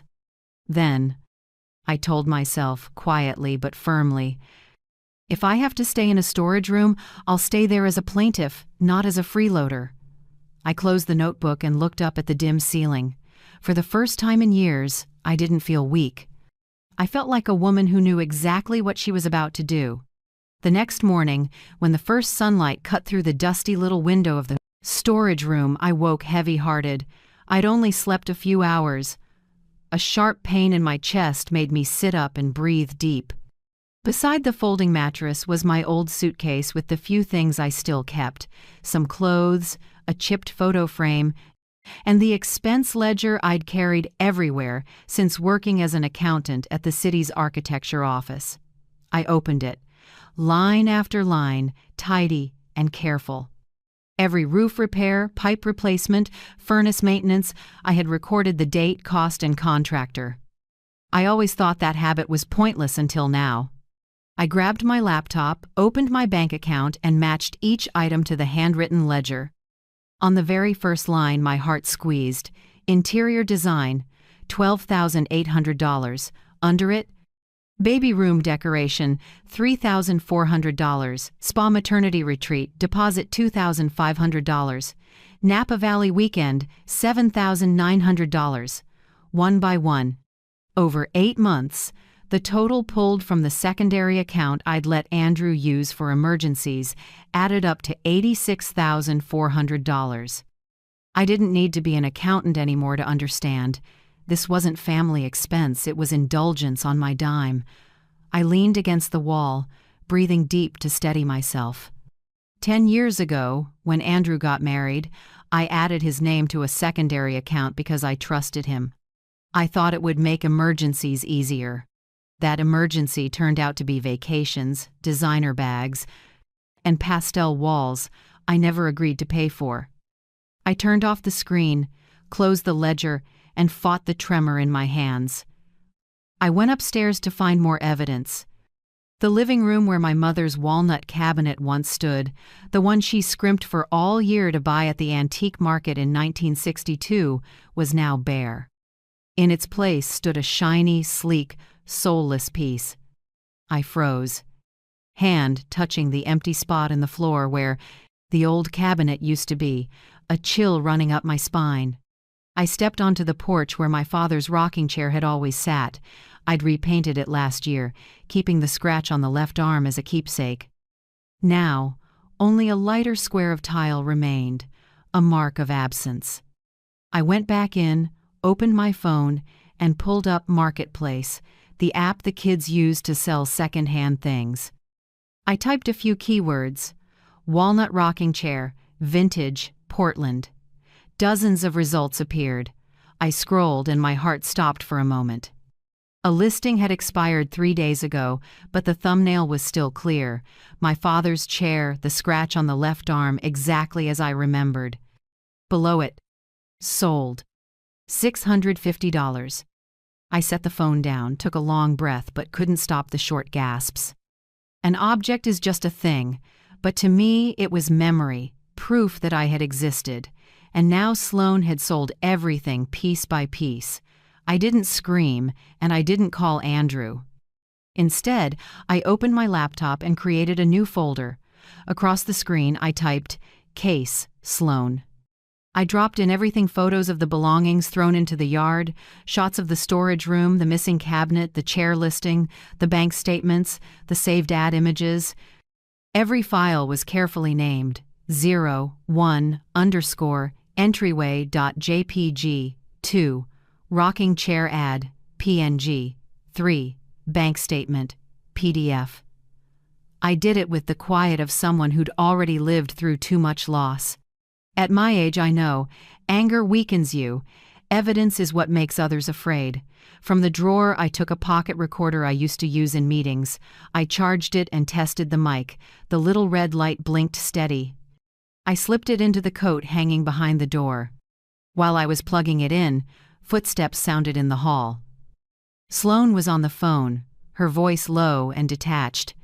"Don't worry, baby. Everything's lined up. I told him the house needs to be redone to welcome a baby. That old woman doesn't know anything about paperwork." A pause. Then a quiet laugh. "Yeah, if this plan works, we get the whole house. Trust me." I closed my eyes, clenched my fists, and forced myself not to fling the door open. I needed to be silent. I needed her to believe I was weak, that I'd given up. When her footsteps faded, I opened my eyes, heart still racing. I opened my notes app and typed, "Call on March 15th, 8:27 a.m. Got the latter part recorded. Check levels." I saved it and set the phone down. At noon, I brewed myself a black tea and stared out the window at the little garden. The daffodils I'd planted last year still bloomed despite weeds and dead leaves. I thought of my mother, my father, and the sister I just lost. They used to say, "You're the one who keeps the house." But sometimes, to keep it, you have to clear out what's destroying it. I took a sip. The gentle bitterness spread across my tongue. And I understood it was time to clean house for real. That afternoon, I walked the property as if just checking things. In reality, I was memorizing locations: cabinets, the safe, the file drawers, the boxes holding bank records. I found the original 1993 purchase contract, the roof repair invoices, the homeowner's insurance papers, all in my name. I tucked them into a manila folder, sealed it, and locked it away. When night fell, the house sank into silence. From upstairs, I heard Sloan's soft laugh on the phone, glasses clinking, low jazz playing. A house once filled with loving voices had become a stage where I was forced to play the harmless old mother. But behind the curtain, I had my own plan. On my computer, I created a subfolder under Case Sloan, Dinner, Plan. I typed the first lines, short and clear like an old finance report. Date, March 17th. Location, home, main dining room. Objective, observe, record, capture reactions. Attendees, Andrew, Sloan, her parents. Plan, appear frail, agree to give up room. Plant, recorder, place a mini camera in the vase on the shelf. Do not argue, only document. I reread it, deleted the word revenge, and replaced it with proof. I didn't need revenge. I needed the truth to be seen, recorded, and believed. Before bed, I checked everything again. Recorder charged, phone on silent, file packet hidden. I lay back on the folding mattress as moonlight slipped through the crack in the door. Inside, the pain was still there, but beneath it something else was growing: clarity. In the dark, I whispered, "Fine, Sloan. Keep thinking I don't know a thing. But when that dinner happens, you'll be the one who can't swallow." And I smiled. The first real smile since my sister died. Not from joy, but because I knew, from this moment on, everything would change. The next morning I woke before dawn. Rain from the night before still misted down. The chill slipping through the door made me shiver. I brewed a black coffee, no sugar, no cream, then sat at the small table in the storage room, the warm light just enough to show every crease on my hands. In front of me was the manila folder I'd spent days preparing. Bank statements, photos of my belongings tossed into the yard, recordings, house papers, and my expense ledger. Everything was ready. I checked the clock. 7:40. My appointment with attorney Amit Patel was at 9 a.m. in his small downtown Portland office. I took a deep breath, picked up the folder, pulled on my long raincoat, and drove my old Toyota Camry off the quiet street. With each time the tires rolled through a puddle, I felt a little lighter, as if every turn of the wheel was carrying me out of the dark. Mr. Patel's office was in a red brick building along the Willamette. Inside smelled like coffee and old paper. Mr. Patel, a man of Indian descent around 50, with half-rimmed glasses, came out and shook my hand. "Miss Vivian, it's been a while. I heard your voice on the phone. It didn't sound good." I gave a thin smile. "It wasn't good, Amit." We sat. I opened the folder and laid out each set of documents in order. "These are 8 months of statements. These are the scene photos, and this is the original house deed." He skimmed, nodded slowly. "You did exactly right, documenting and preserving evidence. Most clients come when it's too late." He flipped a few pages and stopped at the deed copy. "This house is still in the name of Vivian Cole, right?" I nodded. "Correct. Andrew never completed a transfer because I'd said I would leave it to him after I passed. Mr. Patel set down his pen, voice turning firm. "Then here's the good news. Legally, you remain the sole owner. No one can sell, lease, or alter the property without your written consent. Andrew and his wife are occupants by permission tenancy at will under Oregon law." I took in each word like water after a long thirst. "That means," he continued, "if you choose, you can terminate their right to stay at any time with proper notice." I stayed quiet, but something painful and peaceful rose together inside me. This house, my life's work, was still mine. Mr. Patel carefully drew the file toward him and started noting items. "Now to the money," he said. "What's your estimated total loss?" I read slowly. $86,400 withdrawn, not including heirlooms, the walnut cabinet, the rocking chair, embroidery, estimated another $12,000. He nodded. "We'll appraise the full loss and prepare a detailed inventory. Everything sold, withdrawn, or destroyed goes into the restitution claim." He opened his computer and typed quickly. "First, protect your finances. I want you to 1. Change all bank passwords, including retirement accounts. 2. Disable Andrew's secondary card today. 3. Turn on transaction alerts by email. 4. Remove utilities from Andrew's name if any are tied." I wrote each line. "All done." "Today," I said. He leaned in, voice low. "Do you want to file suit immediately?" I thought. "Not yet. I want to give them one last chance to understand consequences." He nodded and scribbled a few lines on a pad. "Then we start with a formal notice. In it, I'll propose a lawful lease for Andrew and Sloan at $1,650 per month. Set a plan to repay the $86,400 over 48 months with a minimal 2% interest to formalize the debt. Add a breach clause.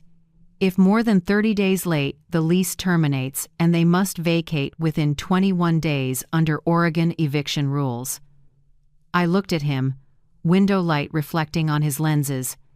"And if they refuse to sign? Then we file a civil action and issue a lawful eviction notice. With your evidence, this is straightforward." I nodded slowly.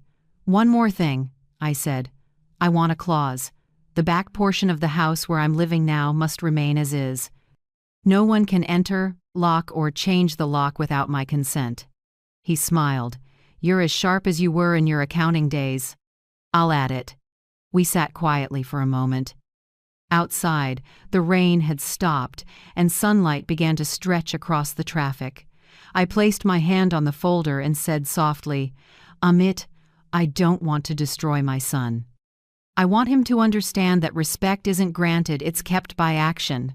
He looked at me, eyes gentle. "I understand, Vivian.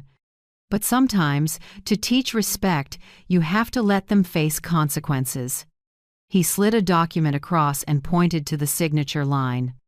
"This is the legal authorization for me to represent you through the whole process." I signed, my handwriting steadier than I expected. As the pen lifted, it felt like laying the first brick of a wall to protect myself. "The letter will go out within 48 hours, he said.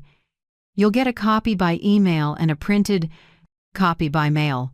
I'll prepare a backup in case they try to deny receipt." I nodded, gathered the papers, and placed them back in the folder. Before I left, Mr.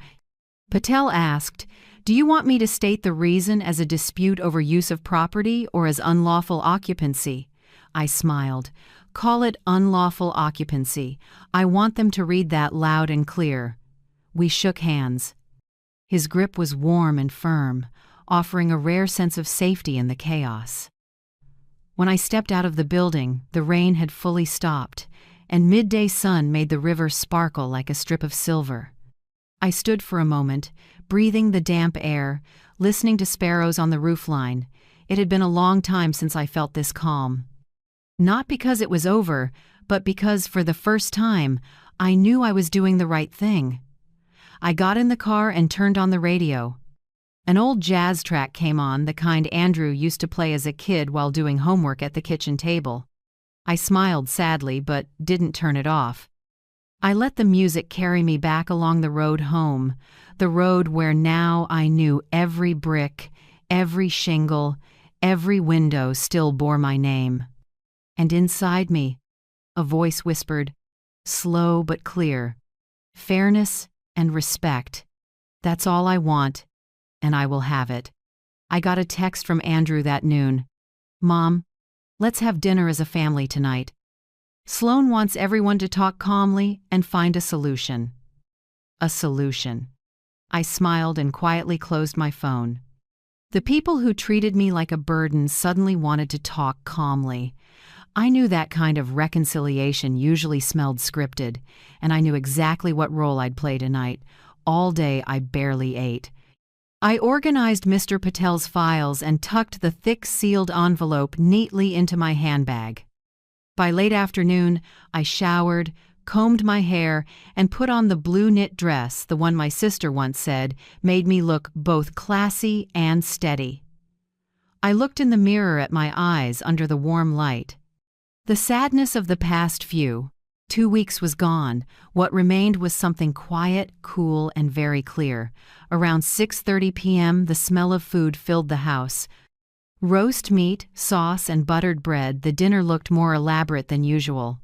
I went upstairs, listening to the chatter from the dining room as I walked. Sloan stood in the kitchen, busy, the corners of her mouth lifted in a smile too practiced to be natural. Her parents, Gregory and Elise Mercer, were already seated, pouring wine. I'd never liked them. He's the type who speaks with a built-in sneer, and she always half smiles, like she's taste-testing other people's patience. "Vivian, you finally came up," Sloan said, voice soft but sharp. "We just want a peaceful dinner, no tension." I sat across from them and glanced at the neatly folded white napkin in front of me. "I hope so too," I answered slowly. "It's been a long time since I've seen anything like peace in this house." Dinner started. Knives and forks clicked against plates in steady little chimes. No one spoke for the first few minutes, just the sound of wine being poured and Sloane's fake laugh when Elise talked about an acquaintance opening a senior living facility in Eugene. "It's wonderful," Elise said, looking at me. "At your age, having a quiet place with attentive care is what anyone would want." Gregory nodded and added, "Right. At this age, living alone can be inconvenient for both generations. A senior facility makes it easier on everyone." I set my fork down and looked up. You're talking about me, aren't you? Elise took a sip of wine. Oh, we're just suggesting it because Sloane says you've been tired. Andrew worries about you too. I gave a small smile that made the table pause for a beat. I'm not tired. I'm just busy counting how many things that used to be mine have disappeared. The air in the room dipped. I looked at Sloane. Like my mother's walnut cabinet. Or my father's rocking chair. She sighed theatrically and ducked the topic. Mom, we're just trying to brighten the house. Those old things don't fit the style anymore. I kept quiet, cut another small piece of meat, and chewed slowly. It felt like even the meat knew what I was waiting for. Gregory stepped in, aiming for neutral. Sloane and Andrew are thoughtful. But maybe they need more control over managing the family finances. Young people have their own way, miss. Vivian. That was my moment. I set down my utensils, dabbed my hands with the napkin, and opened my bag. Mr. Patel's envelope slid out thick, and I set it squarely in the middle of the table. In that case, I said, voice light as a breeze, let's make the finances clear. All eyes turned to me. I opened the envelope and pulled out the letter on Patel and Associates letterhead. This is a legal notice. From now on, Andrew and Sloane will sign a formal lease at $1,650 per month. They will also repay the $86,400 withdrawn from my account over the past 8 months, over 48 months, with 2% interest. Gregory's wine tipped over the rim and dripped onto the tablecloth. Elise held her breath. Andrew sat frozen. Sloane. She just smirked. You don't have to do this, she said tartly. I didn't expect you to turn everything into spreadsheets like some professional manipulator. I lifted my head and met her eyes until she had to swallow. I used to be an accountant, yes. And I'm also the person who still holds title to this house. Then I took out my phone, opened the Case Sloane folder, and turned the screen so the whole table could see. My father's rocking chair was right there, the scratch on the armrest and the words, sold, $650 underneath.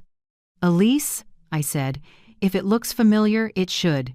Your daughter sold it. Along with a lot more. The air went thick as syrup. Andrew's hands shook as he set down his glass. Mom, what are you saying? I'm saying the truth, I said, and I've documented everything. Statements, receipts, listings. I don't need to shout. I just need evidence. Gregory flushed and stood. You're threatening my daughter in our house? I tilted my head slightly, voice calm in a way that surprised even me. Wrong. This is still my house, and this envelope is the last chance for my son and his wife to stay here with basic decency. No one spoke. The wall clock ticked, ticked, ticked, like a countdown to an explosion. Sloane let out a short, hard laugh. Pathetic. You think you can scare me with paperwork? I'm pregnant, and you're throwing a pregnant woman out of a house. Do you feel inhuman? I leaned back, eyes never leaving her. Really? I asked, soft as air. Then when will you show me the prenatal results? The question hit the table like a brick. Silence.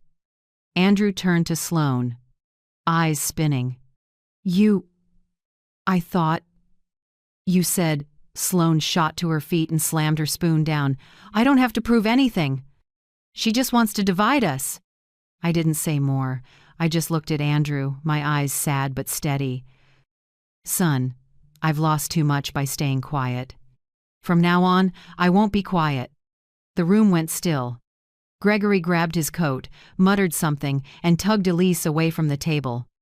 Sloane stood there, pale, lips trembling. Andrew couldn't form words. I stood, slid the envelope back into my bag, and said softly, I'll leave the letter on the kitchen counter. You have 48 hours to read and sign. Then I left the dining room. Behind me, dishes clattered the sound of a dinner breaking apart, like ice cracking underfoot. Walking down the stairs, I didn't feel shaky, just relieved. Maybe because for the first time, the scale tilted toward what's right. I went into the two together. The storage room, now my strategy room, sat on the folding mattress and looked out the window. Outside, the first snow flurried, drifting down like ash after a battle. But inside me, a clear, steady flame kept burning, and I knew the real fight was only beginning. That night the house was dead quiet after the emotional storm. I thought it had all ended with the shattered spoon and my son's exhausted stare, but close to midnight, a soft knock sounded at the storage room door. 3 knocks, hesitant, weak. I sat up, turned on the lamp, and watched the door tremble. "Mom, it's me." Andrew's voice was hoarse, tired, broken. I opened the door. He stood there, gaunt, eyes bloodshot. The warm yellow light showed a face that used to be bright, now early lines and panic. "I can't sleep," he said, voice shaking. "I'm scared of losing the house, Mom. I don't know what to do." I stood there, silent. Part of me wanted to hug him. Another part wanted to hold the line. "I don't want to throw anyone out." I answered slowly. "That's why I offered the lease. If I wanted revenge, I would have changed the locks a long time ago." Andrew dropped his head, fingers laced tight. "Sloan," she said, "if we don't have this house, she'll leave me. I don't want a divorce, Mom. I'm just scared of losing everything." I looked at my 36-year-old son, the man who once said, "I'll take care of you like Dad did." Now he was just a big kid, tied up by fear and lies. I sat on the edge of the bed and motioned for him to sit across from me. "Tell me, Andrew, who sold your father's chair? Who decided to withdraw the money?" He took a slow breath. "Sloan," she said, "your old stuff made the house look poor. She said our friends would laugh if they saw it." A cold blade went through me. "And you?" I knew it was wrong, but I didn't dare argue. She threatened to tell people you control the money, that I don't. I have a voice. I didn't want anyone to think I'm unfilial. I closed my eyes. Every word weighed like lead. I understood Sloan took more than money. She took my son's backbone, and part of that was on me. "Andrew," I said, low, "I used to think loving you meant shielding you. Maybe I was wrong. I let you get used to someone else cleaning up your mess." He stayed quiet, shoulders trembling. "Mom, I don't want to lose you." I sighed and met his eyes. "If you truly don't want to lose me, then tomorrow you sign the contract. I want nothing but respect. And if you let anyone take even 1 more cent from my accounts, you push yourself out of my life." He nodded, tears rolling onto his clenched hands. "I understand. I'll do it." "No," I corrected. "You have to do it." We sat in silence for a few minutes. The living room clock ticked steadily. When Andrew stood, his shadow stretched long and shaky across the floor. "I know you're right," he said, "but I don't know if I'm brave enough to face her." I watched him walk up the stairs, my heart sinking. My door closed, leaving a heavy quiet behind. I sat there staring into the dark and realized sometimes a mother's love is a double-edged knife. It can save, or it can make someone so soft they forget they can stand up on their own. I took out my phone and opened my messages with Mr. Patel. I typed a short line, "Tomorrow at 9 a.m. They'll be there. Prepare the contract." After sending it, I turned off the main light and left the desk lamp on. In its dim glow, the little recorder on the shelf blinked red. I'd left it running since early evening. I was about to lie down when soft steps crossed the upstairs floor. A door clicked shut. Then Sloane's voice, small but clear, came through the paper-thin wall. "I told you, just a few more months. Just a few more. Once that old woman signs all the papers, I'll say I had a miscarriage. No one can. Blame me then. People say family is the safest place. But sometimes it's where you have to learn to protect yourself. If you've ever been deceived by family, would you choose to forgive or let justice speak? I want to hear your thoughts. Just one comment says a lot. A pause. Then a man's voice over the phone, low and distant. You sure? Sure. This house is worth a little more suffering. I went rigid. Every word dripped acid onto my heart. Miscarriage, a lie preloaded and planned in detail. The pregnancy itself was likely just a show. I didn't jump up. I lay still, eyes open in the dark. My heartbeat pounded in my ears like a drum. Part of me shattered knowing my son had been fooled this far. Another part, colder, turned to steel. I looked at the recorder. The red light blinked, steady. I knew that conversation was saved. The room was still cold, but inside me, a slow flame rose, not the burning kind, but the kind that hardens resolve. I pulled up the blanket and whispered into the dark, "Go on, Sloane. Keep lying, keep scheming. This old mother isn't as stupid as you think." Outside the window, rain started, ticking steadily. I listened to each drop, like counting down the minutes until the dawn when justice would start to speak. The next morning, Portland wore a thin veil of fog. The early sun hadn't pierced the gray. The streets were slick and shimmering after the night rain. I sat in the back seat, hands on my file bag. Andrew drove in silence, and Sloane sat beside him in black sunglasses, lips pressed tight. No one spoke. The air in the car was heavy enough that I could hear the soft hiss of the vents. Mr. Patel's office was on the third floor of an old building near the river. When we walked in, he was already waiting, white shirt, blue tie, serious but calm. On the table, a neat stack of documents and 2 silver pens. "Thank you for being on time," he began, voice light but firm. "I want this meeting to be clear, transparent, and civil. Miss Vivian is the lawful owner of the home. You two are occupants by permission. You have no ownership rights, only temporary residency. We'll set a lease and a repayment plan to make it legal." Sloane smirked, arms crossed. "I don't need a law lecture. I'm only here because Andrew said I had to be." Mr. Patel adjusted his glasses and looked at her through the lenses. "Very well. I'll go straight to terms. Rent at $1,650 per month, a 1-year lease with automatic renewal if paid on time. The $86,400 will be paid back over 48 months, with 2% interest to avoid it being treated as a gift. These terms will be publicly recorded and notarized by our office." She tilted her head, a mocking smile flashing. 2% interest? You're charging your own son interest? I looked straight at her, my voice not loud but clear. "I'm charging interest to the person who took my money. As for my son, he's just paying the price for staying silent too long." Sloane's face reddened, ready to snap back, but Andrew put a hand on her arm and gave a small shake of his head. "Sign it," he said quietly, drained. "You're taking her side. I just want peace." She yanked her arm away and slumped into the chair, voice tight. "Fine. I'll sign. Mr."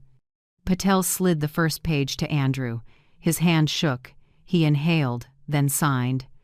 The scratch of the pen filled the quiet room, sounding like a blade cutting some invisible cord between mother and son. Sloane stared at the signature, lip trembling, then grabbed the pen. She signed fast, as if to end the ache, and pushed the stack back to Mr. Patel.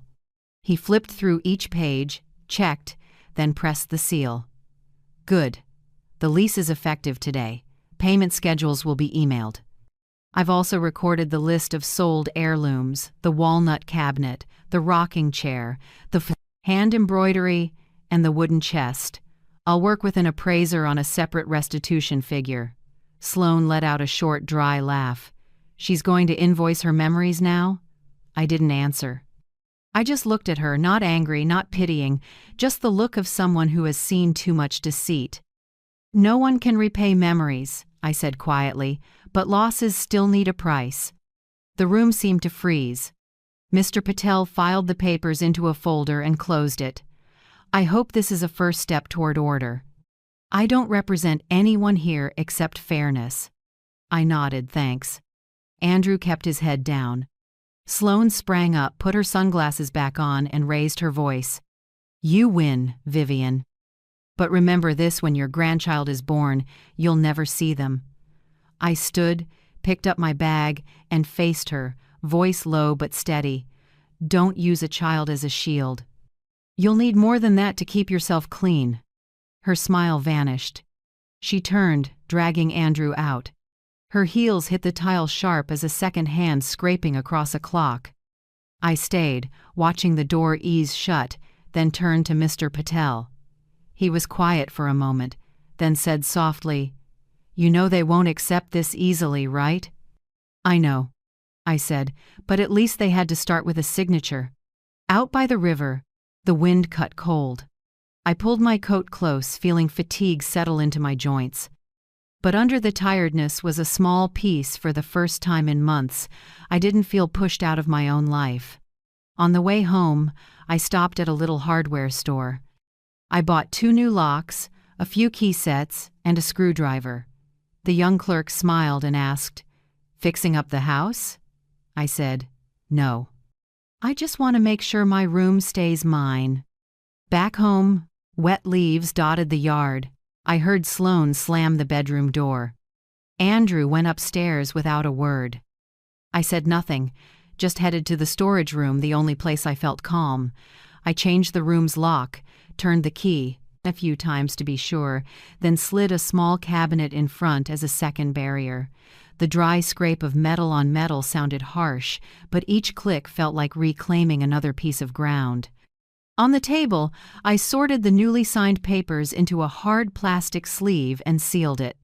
Then I called a storage facility out in Beaverton, the one I'd used when I moved a decade ago. I'd like to rent a small unit, about 40 square feet, I said. I need a safe place for a few valuables. The man on the line set an appointment for the next morning. I wrote down the address and closed my notebook. By evening, I gathered what was left. My parents' old frame, a few of my sister's books, my mother's knit scarf. I wrapped them carefully and took them to Mrs. Whitaker's. She opened the door, startled. Vivian, dear, you look so thin. I smiled, keeping it light. Just leaving a few things here. My room doesn't feel safe. She took my hand, warm, firm. Leave them here. I'll watch them. Don't worry. By the time I got back, dusk had faded. The house was strangely silent. I switched on the storage room light. The yellow glow washed over the blotchy wall. I sat, leaned back, and the waves of exhaustion rolled in. Then a stab of pain hit my chest. My head swam, my breath went shallow. I pressed my hand to my chest and tried to breathe deep. My pulse skittered fast and messy. The room blurred for a few seconds. I tilted my head back, closed my eyes, and listened to my heartbeat thudding out of rhythm. I thought of Andrew, of his shaking hand as he signed, of eyes that looked like he'd lost himself. I thought of Sloane, with her cold smile and last threat. I thought of the house that used to be full of laughter, now just a place of wandering shadows. The pain eased. I forced my breath slow and shut my eyes. In the dim room, I heard the rain begin steady, slow, cold.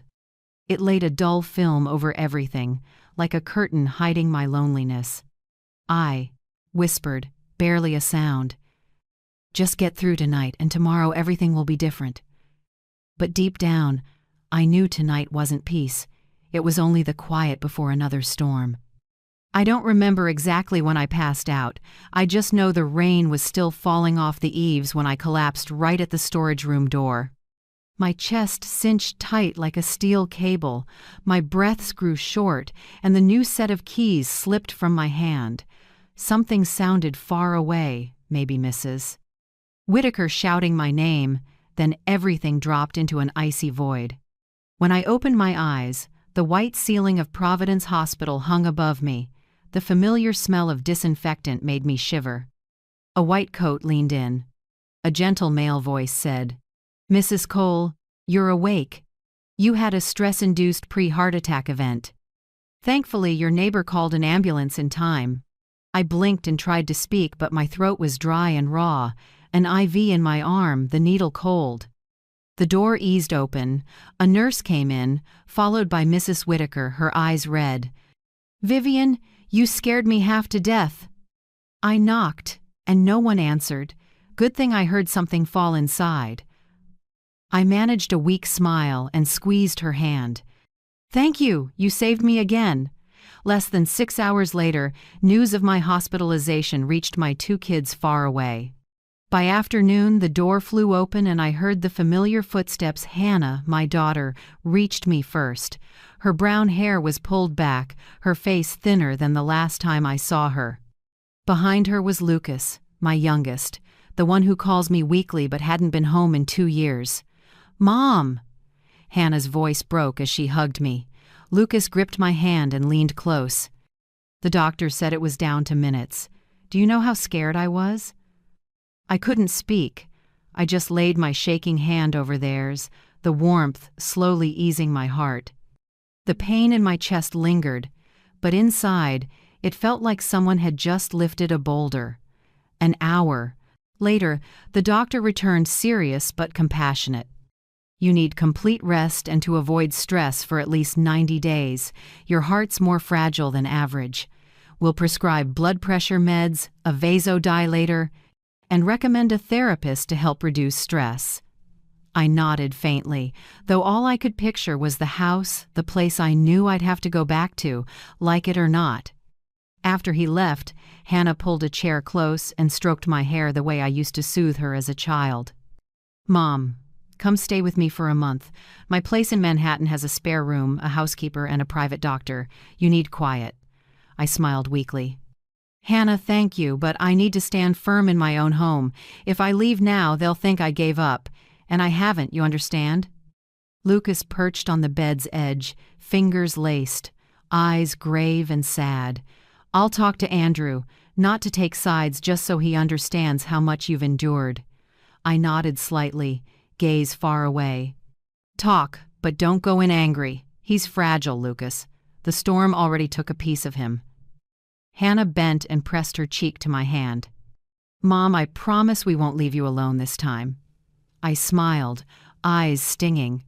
"You're grown. I couldn't ask for more." They stayed the night.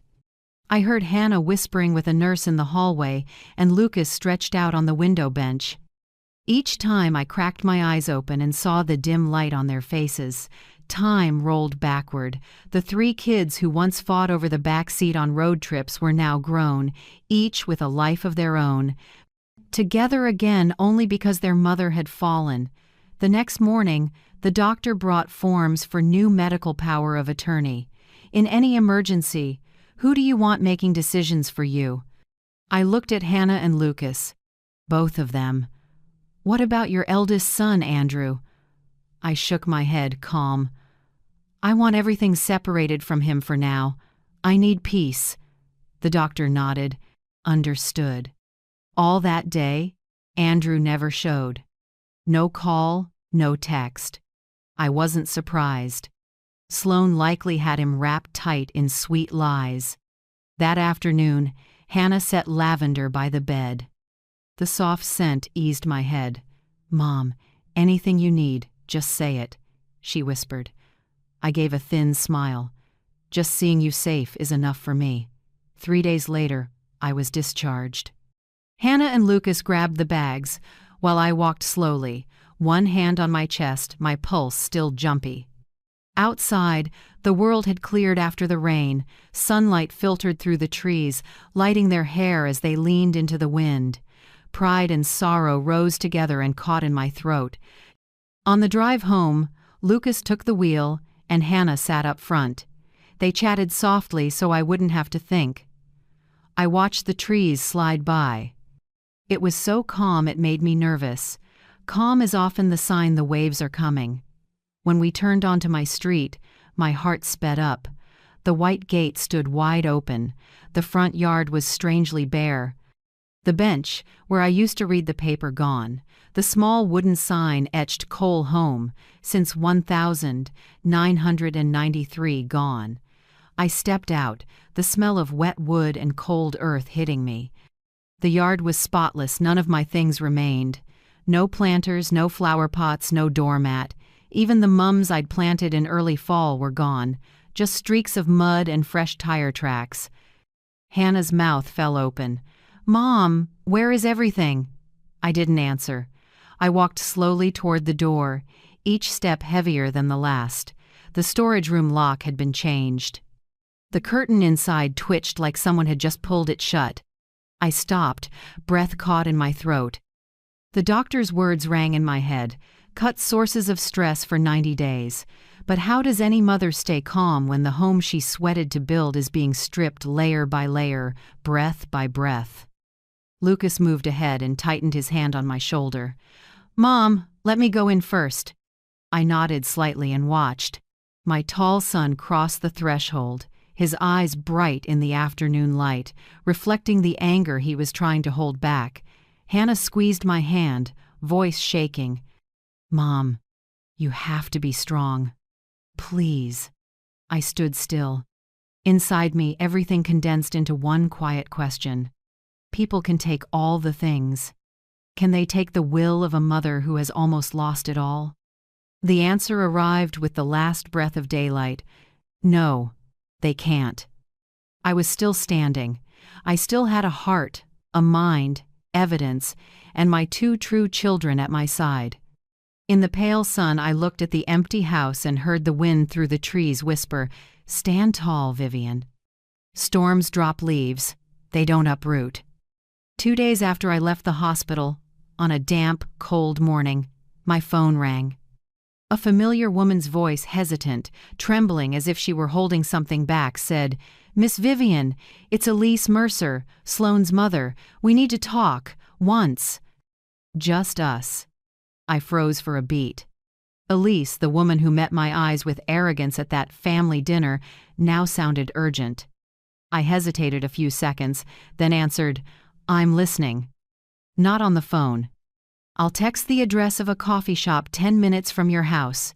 Don't tell anyone, not even Andrew."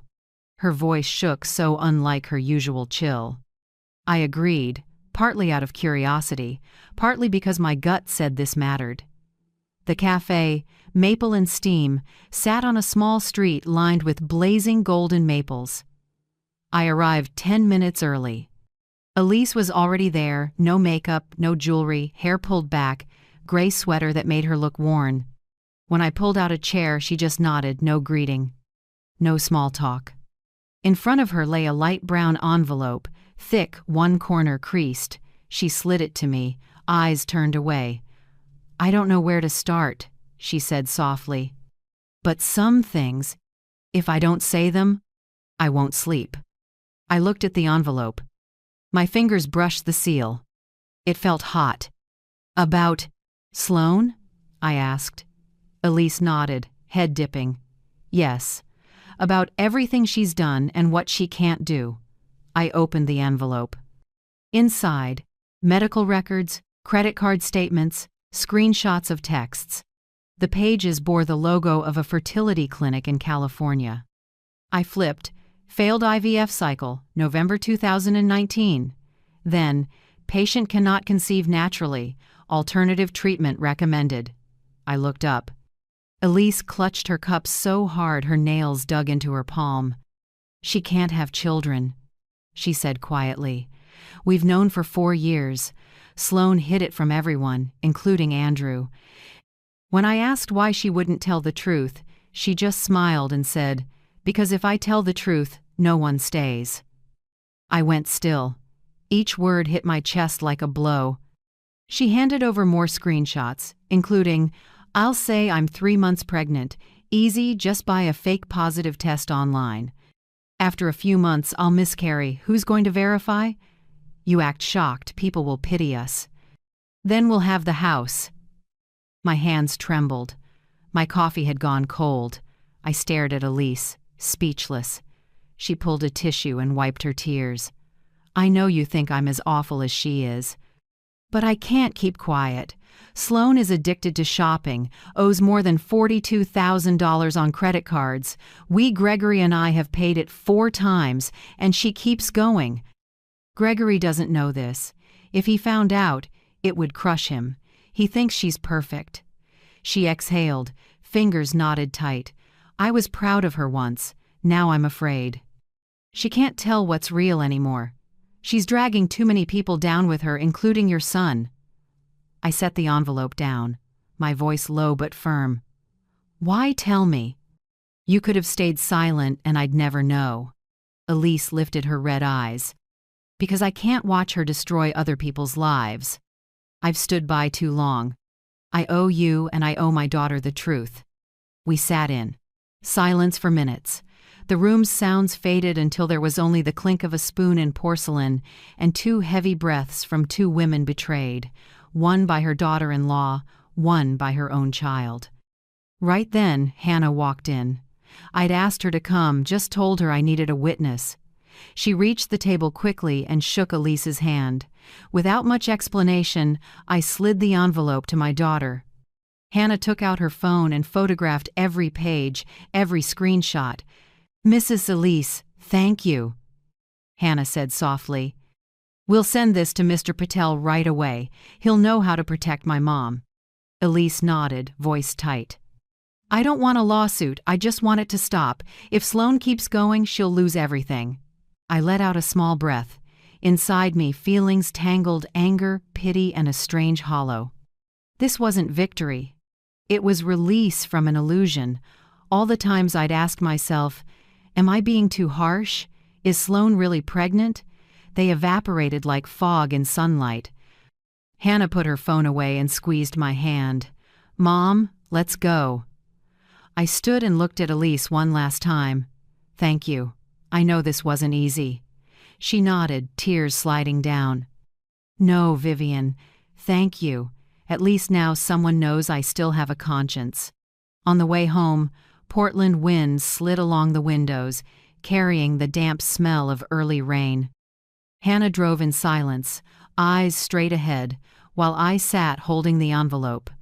The papers inside rustled with each bump in the road, as if to remind me the lies now had shape, proof, and weight.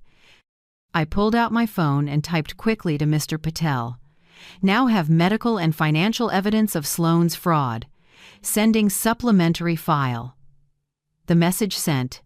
The screen lit and went dark.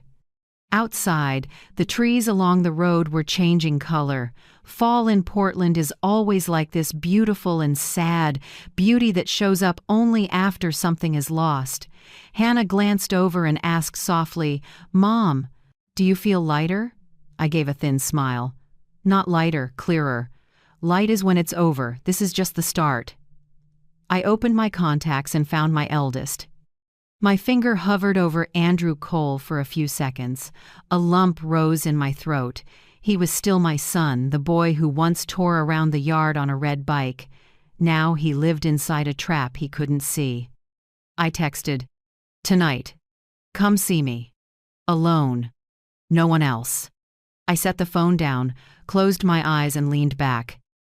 I didn't know how tonight's talk would end, only that it would change everything, not just for me, but for Andrew's future.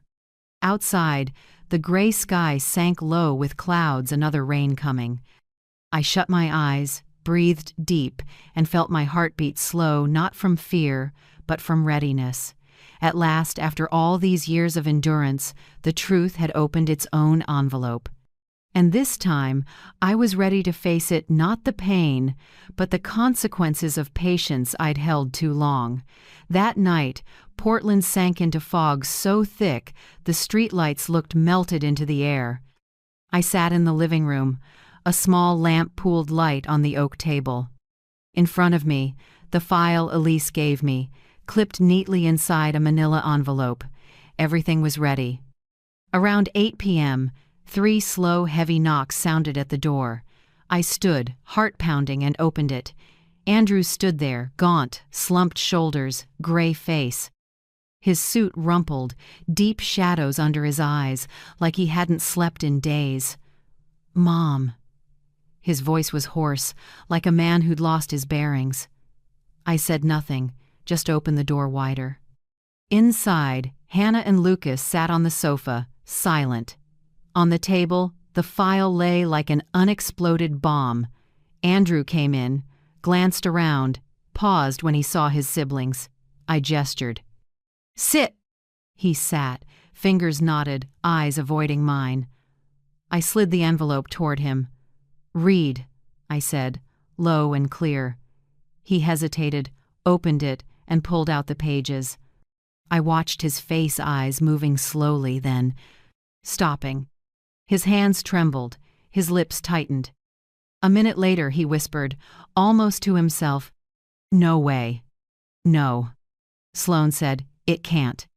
He flipped to the next page, screenshots of texts, clinic notes, infertility records. His eyes went glassy, like he couldn't believe the words. I heard his breath quicken, as if each line was siphoning air from his lungs. "I didn't want it to come to this," I said slowly. "But you need the truth, no matter how deep it cuts." Andrew looked up, eyes red. "Mom, are you sure? Maybe they made a mistake." I didn't answer. I just took out my phone and dialed. "Where is she?" Hannah asked softly. "On her way," I said. "I told her to say it to your face." In less than 10 minutes, a car pulled up outside.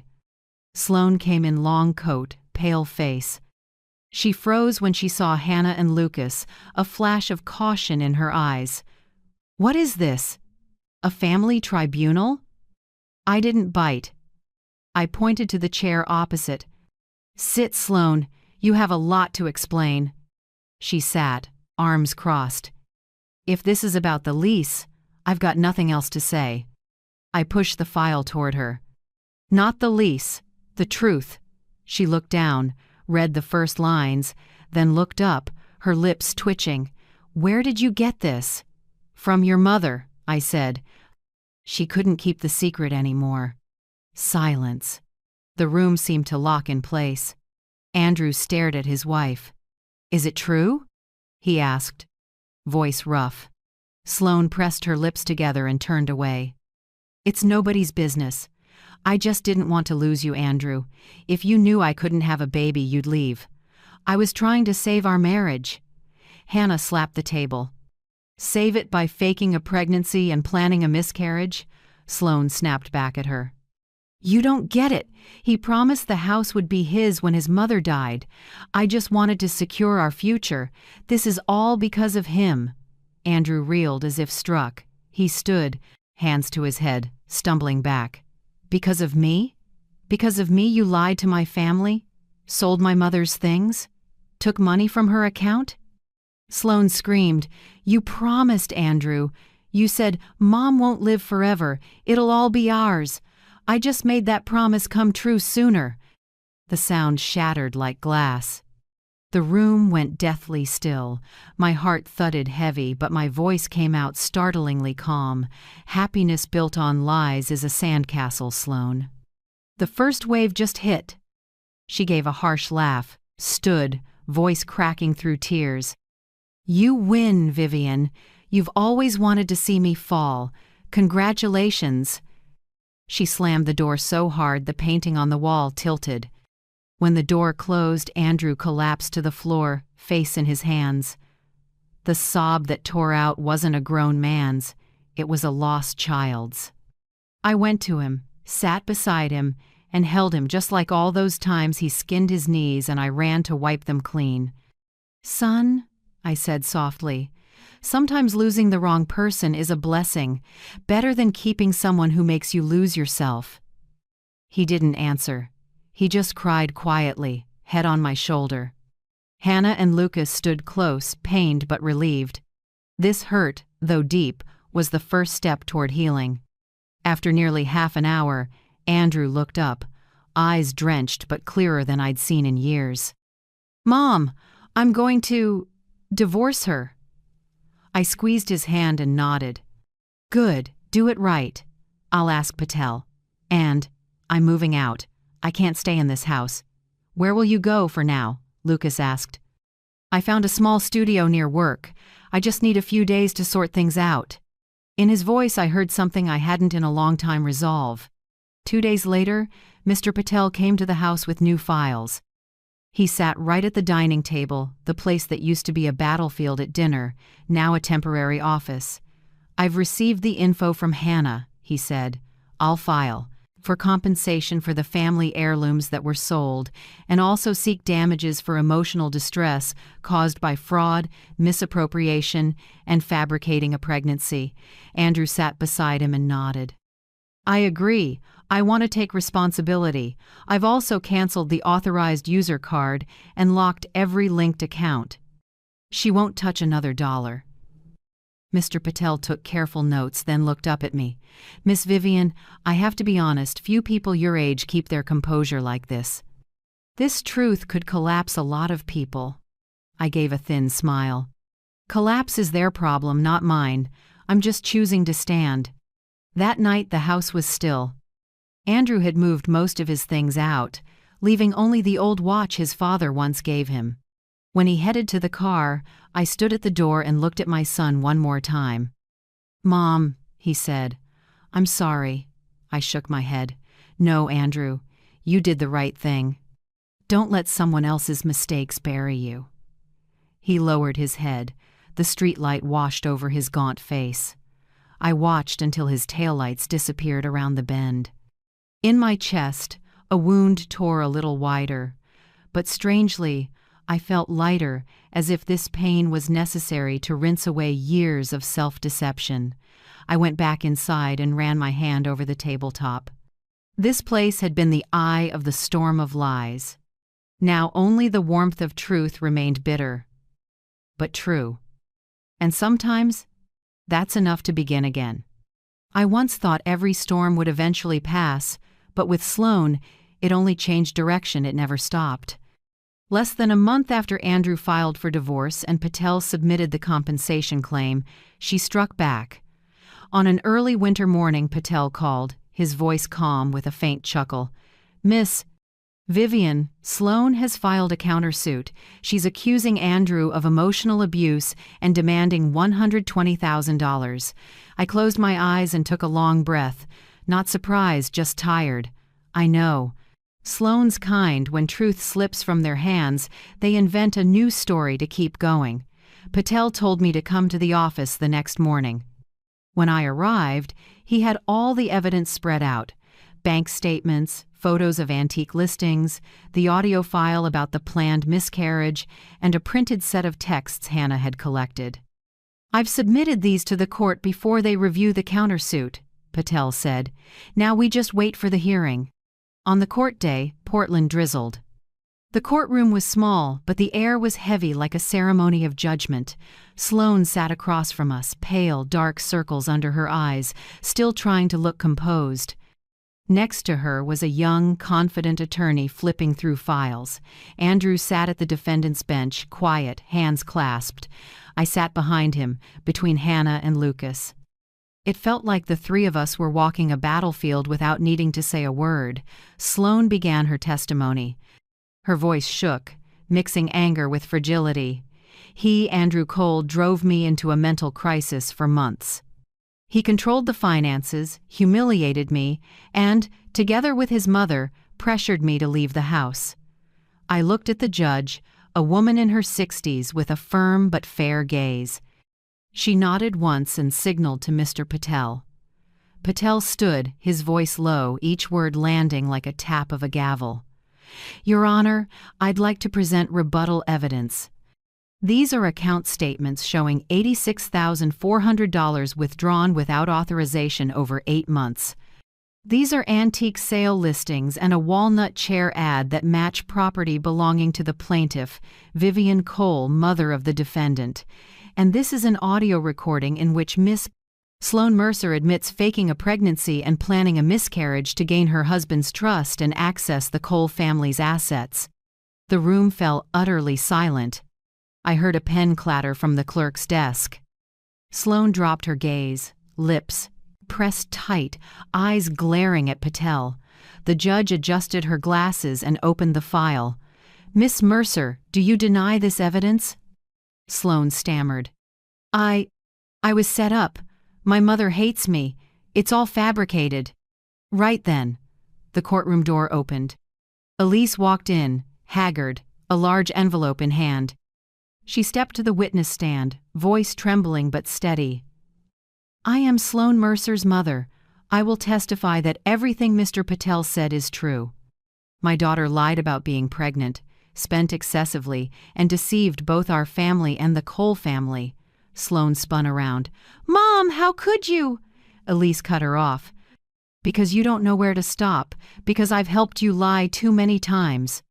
The room went quiet again. I saw Gregory, Elise's husband, in the back row, head bowed, face covered with his hands. The judge tapped the gavel lightly, then read her interim ruling. The court rejects the entirety of Miss Sloane Mercer's damages claim. The lease and repayment agreement between Miss Vivian Cole and Mr. Andrew Cole are recognized as lawful and in effect. The court also notes evidence of potential credit fraud and will refer the matter to law enforcement for investigation. Patel tilted his head toward me, a small signal.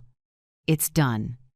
I exhaled, not triumphant, just feeling a long emptiness lift from behind me.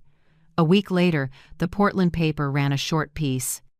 Police are expanding an investigation into credit fraud related to Sloane Mercer after additional victims reported instances of false borrowing and unauthorized purchases. I read it and felt no joy. It was like watching someone sink and knowing I couldn't pull her up anymore. That afternoon, I heard a soft knock. When I opened the door, Gregory Mercer stood there with his hat in hand. He looked much older, more gray, voice hoarse. I came to apologize, Miss Vivian. I didn't see the truth sooner. Elise told me everything. We're disappointed, but at least you gave her a chance to make it right, even if she didn't value it. I looked at him and nodded gently. No apology needed. You're a victim, too. He squeezed my hand, his grip trembling, warm and sad. Then he turned and walked away, shoulders bent in the late-season cold. Time passed, and the house grew peaceful again. Each month, Andrew transferred $1,650 in rent and $1,800 toward the debt, right on schedule. With every transfer, he left a small note. Month 3, still trying. Month 5, Mom, I've begun again. I saved each message in its own folder. Not for the money, but because they proved that clarity can take root in ruin. Patel stopped by once more to show me the final order. The court has granted the full compensation request. You can rest easy, Vivian. No one's touching your assets again. I just gave a small smile. Thank you, Patel. Now I only want quiet. The law has spoken for me. Every morning I practice deep breathing. Just as the therapist taught. Inhale for 4 seconds. Hold for 7. Exhale for 8. I started walking in the Portland rain. The steady drizzle I used to hate now feels comforting. It makes me notice the rhythm of life and my own existence. The flower bed out front, the place where my mother's wedding veil was once thrown, is replanted. I chose lavender and white daisies, the 2 flowers she loved. When my hands touch the soil, it's cold but real. With every root I press down, I feel a crack in my heart knit a little. At night, with wind at the window, I sit with a hot cup of tea and listen to the rain on the shingles. No more arguments. No more Sloane's icy tone, only my heartbeat slow, steady, and calm. I think justice isn't revenge. It's the moment you can breathe without choking, look back at losses without your hands shaking. And that night, for the first time in years, I turned off the light without fearing the dark. In the quiet, I listened to the rain on the newly planted bed like a blessing from the past for this fresh start. 6 months passed since the court ruling. Spring returned, and Portland smelled of damp earth and wildflowers. My house, the one that once echoed with fights, was now so quiet I could hear the wind threading the pines. This time, the The silence wasn't heavy. It was the hush of renewal. One morning, Andrew called. His voice was lighter, clearer, without the old tremor of exhaustion. "Mom, I did it," he said. "The house paperwork. I transferred everything back in your name. No strings left." I sat silent for a few seconds, listening to my own heartbeat. "Are you sure?" "I'm sure. You've carried too much. I just want to do what's right. This house has always been yours." I nodded, even though he couldn't see it. "Thank you, Andrew." "No," he said softly. "I should thank you for not giving up on me." After the call, I sat a long time at the window, looking at the lavender blooming purple. In my mind, I no longer saw a weak, manipulated son. I saw a man learning to begin again. Maybe a mother's love isn't sheltering forever. Maybe it's stepping back so your child can stand. A few weeks later, I began to refresh the house. Not to forget, but to revive it. I hired a small crew, the older craftsmen who painted for me back in the 90s. They scraped the old finish, rolled on a soft cream, swapped harsh white bulbs for warm amber light. My room, once the place where they threw my things, became itself again.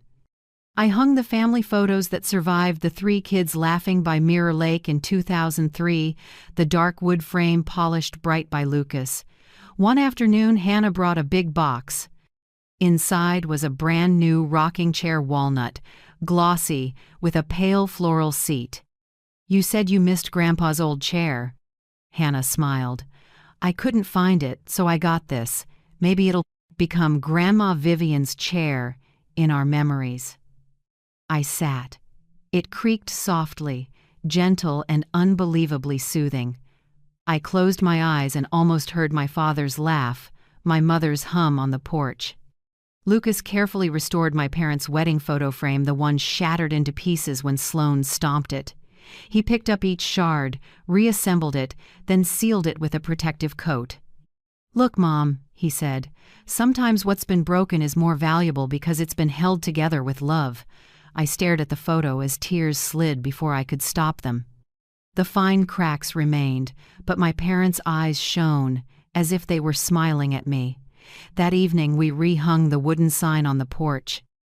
The old one had rotted, but the new carving was clean. Vivian's home. Lucas set brass nails and drove them firm into the post.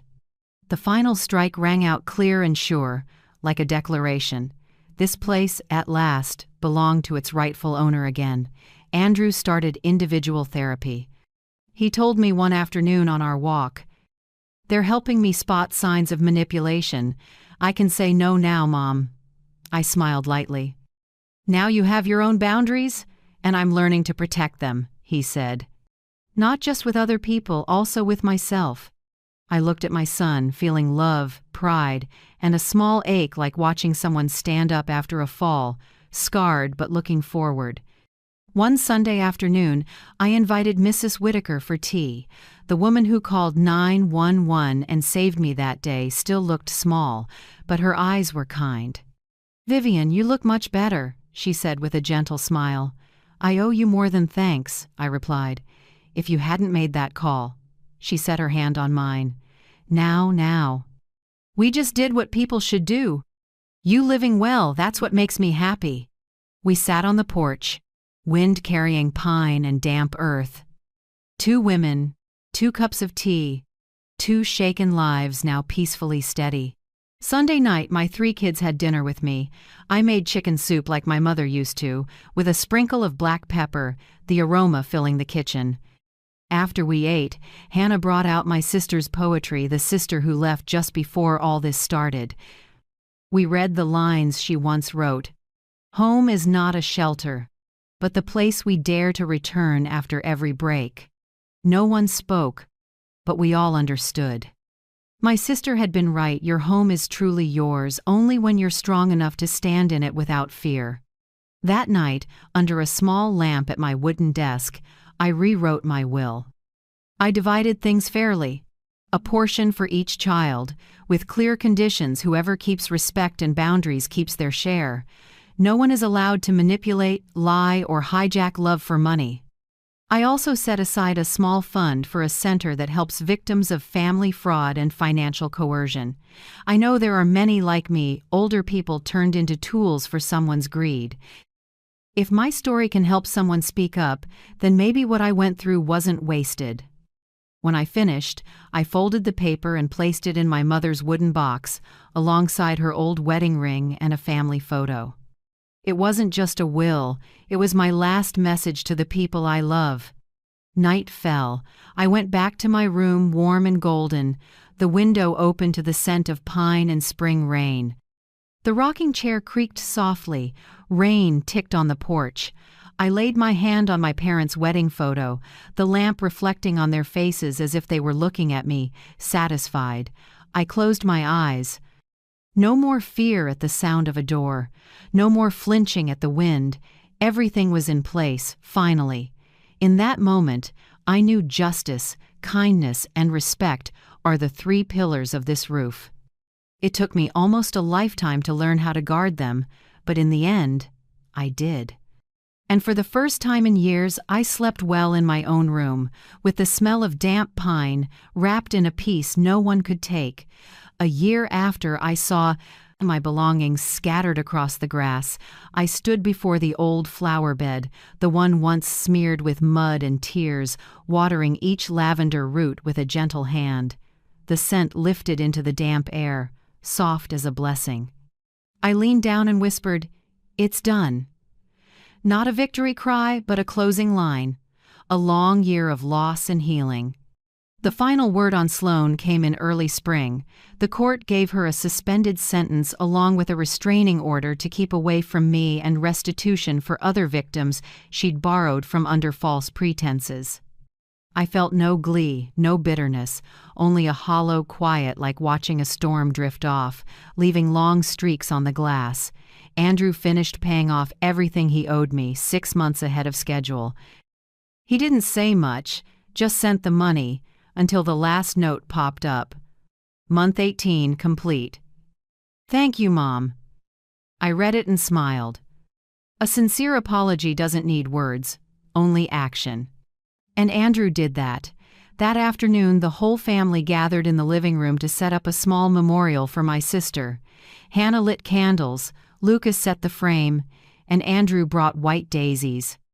I told my kids and the grandkids about Grandpa's rocking chair, how he used to lull my sister to sleep there, humming on winter nights. The story stretched across generations, tying us together not by blood alone, but by memories and love we kept. As the candles burned low, I told my children, dignity is not a gift to give away. Boundaries aren't coldness, they're love with thought. Anyone who crosses your line without asking doesn't truly love you. Hannah nodded, eyes glossy. Lucas squeezed my hand and whispered, I think you just taught us the most important lesson of our lives. The next day, I tidied the yard, swept dry leaves, and wiped the rain streaks off the porch. I realized not only was the house cleaned, my life was being put back in order. No more shadows carrying lies, no more suspicious looks or weight in my chest walking through the door. I had cleared the toxins from my life with the law, with patience, and with faith that honest people don't keep losing forever. That evening, I opened my laptop and wrote a piece for the community about financial abuse in families, something few discuss but many suffer silently. I told my story, no names, no rancor, just how a 65-year-old woman stood up properly within the law and kept her kindness. When I hit send, I felt lighter. Somewhere, someone might read it and find a little courage in those lines. Before bed, I opened the new wooden cabinet Lucas helped me build. Inside, I placed my mother's wedding scarf, now clean, pressed, and scented with lavender. I smoothed the folds, as if touching time. That scarf had witnessed generations of women in my family, those who endured, those who rose, those who learned to live with self-respect. Now it was my turn. I closed the cabinet, then stood on the porch and watched the Portland rain fall like threads. Drops beaded on the rail, glinting under the warm light. I breathed in, feeling the heat rise through my skin. Every wound, every storm had become part of a survival story. Inside me, a message rang gentle but firm, not just for me, but for anyone who's been hurt, called selfish for choosing themselves. If they call your strength selfish, smile, because you just saved yourself. Thank you for staying to the very end of my story. If you're still here, maybe somewhere in these lines you saw yourself or someone who hurt you. Life sometimes makes us walk through loss to learn true self-love. I believe every wound can become light so long as we hold on to dignity and kindness. I'm curious, where in the world are you listening from? Leave a comment, share your thoughts on boundaries, on self-respect, or simply on what helped you stand up after days when you thought you had nothing left. If this story touched your heart, a like, a subscribe, or even a small note can help it travel farther to those who need to hear they aren't alone, and they can still begin again. From the bottom of my heart, thank you for listening, for understanding, and for staying with me to the end. Sometimes, one person willing to listen is enough to save a story.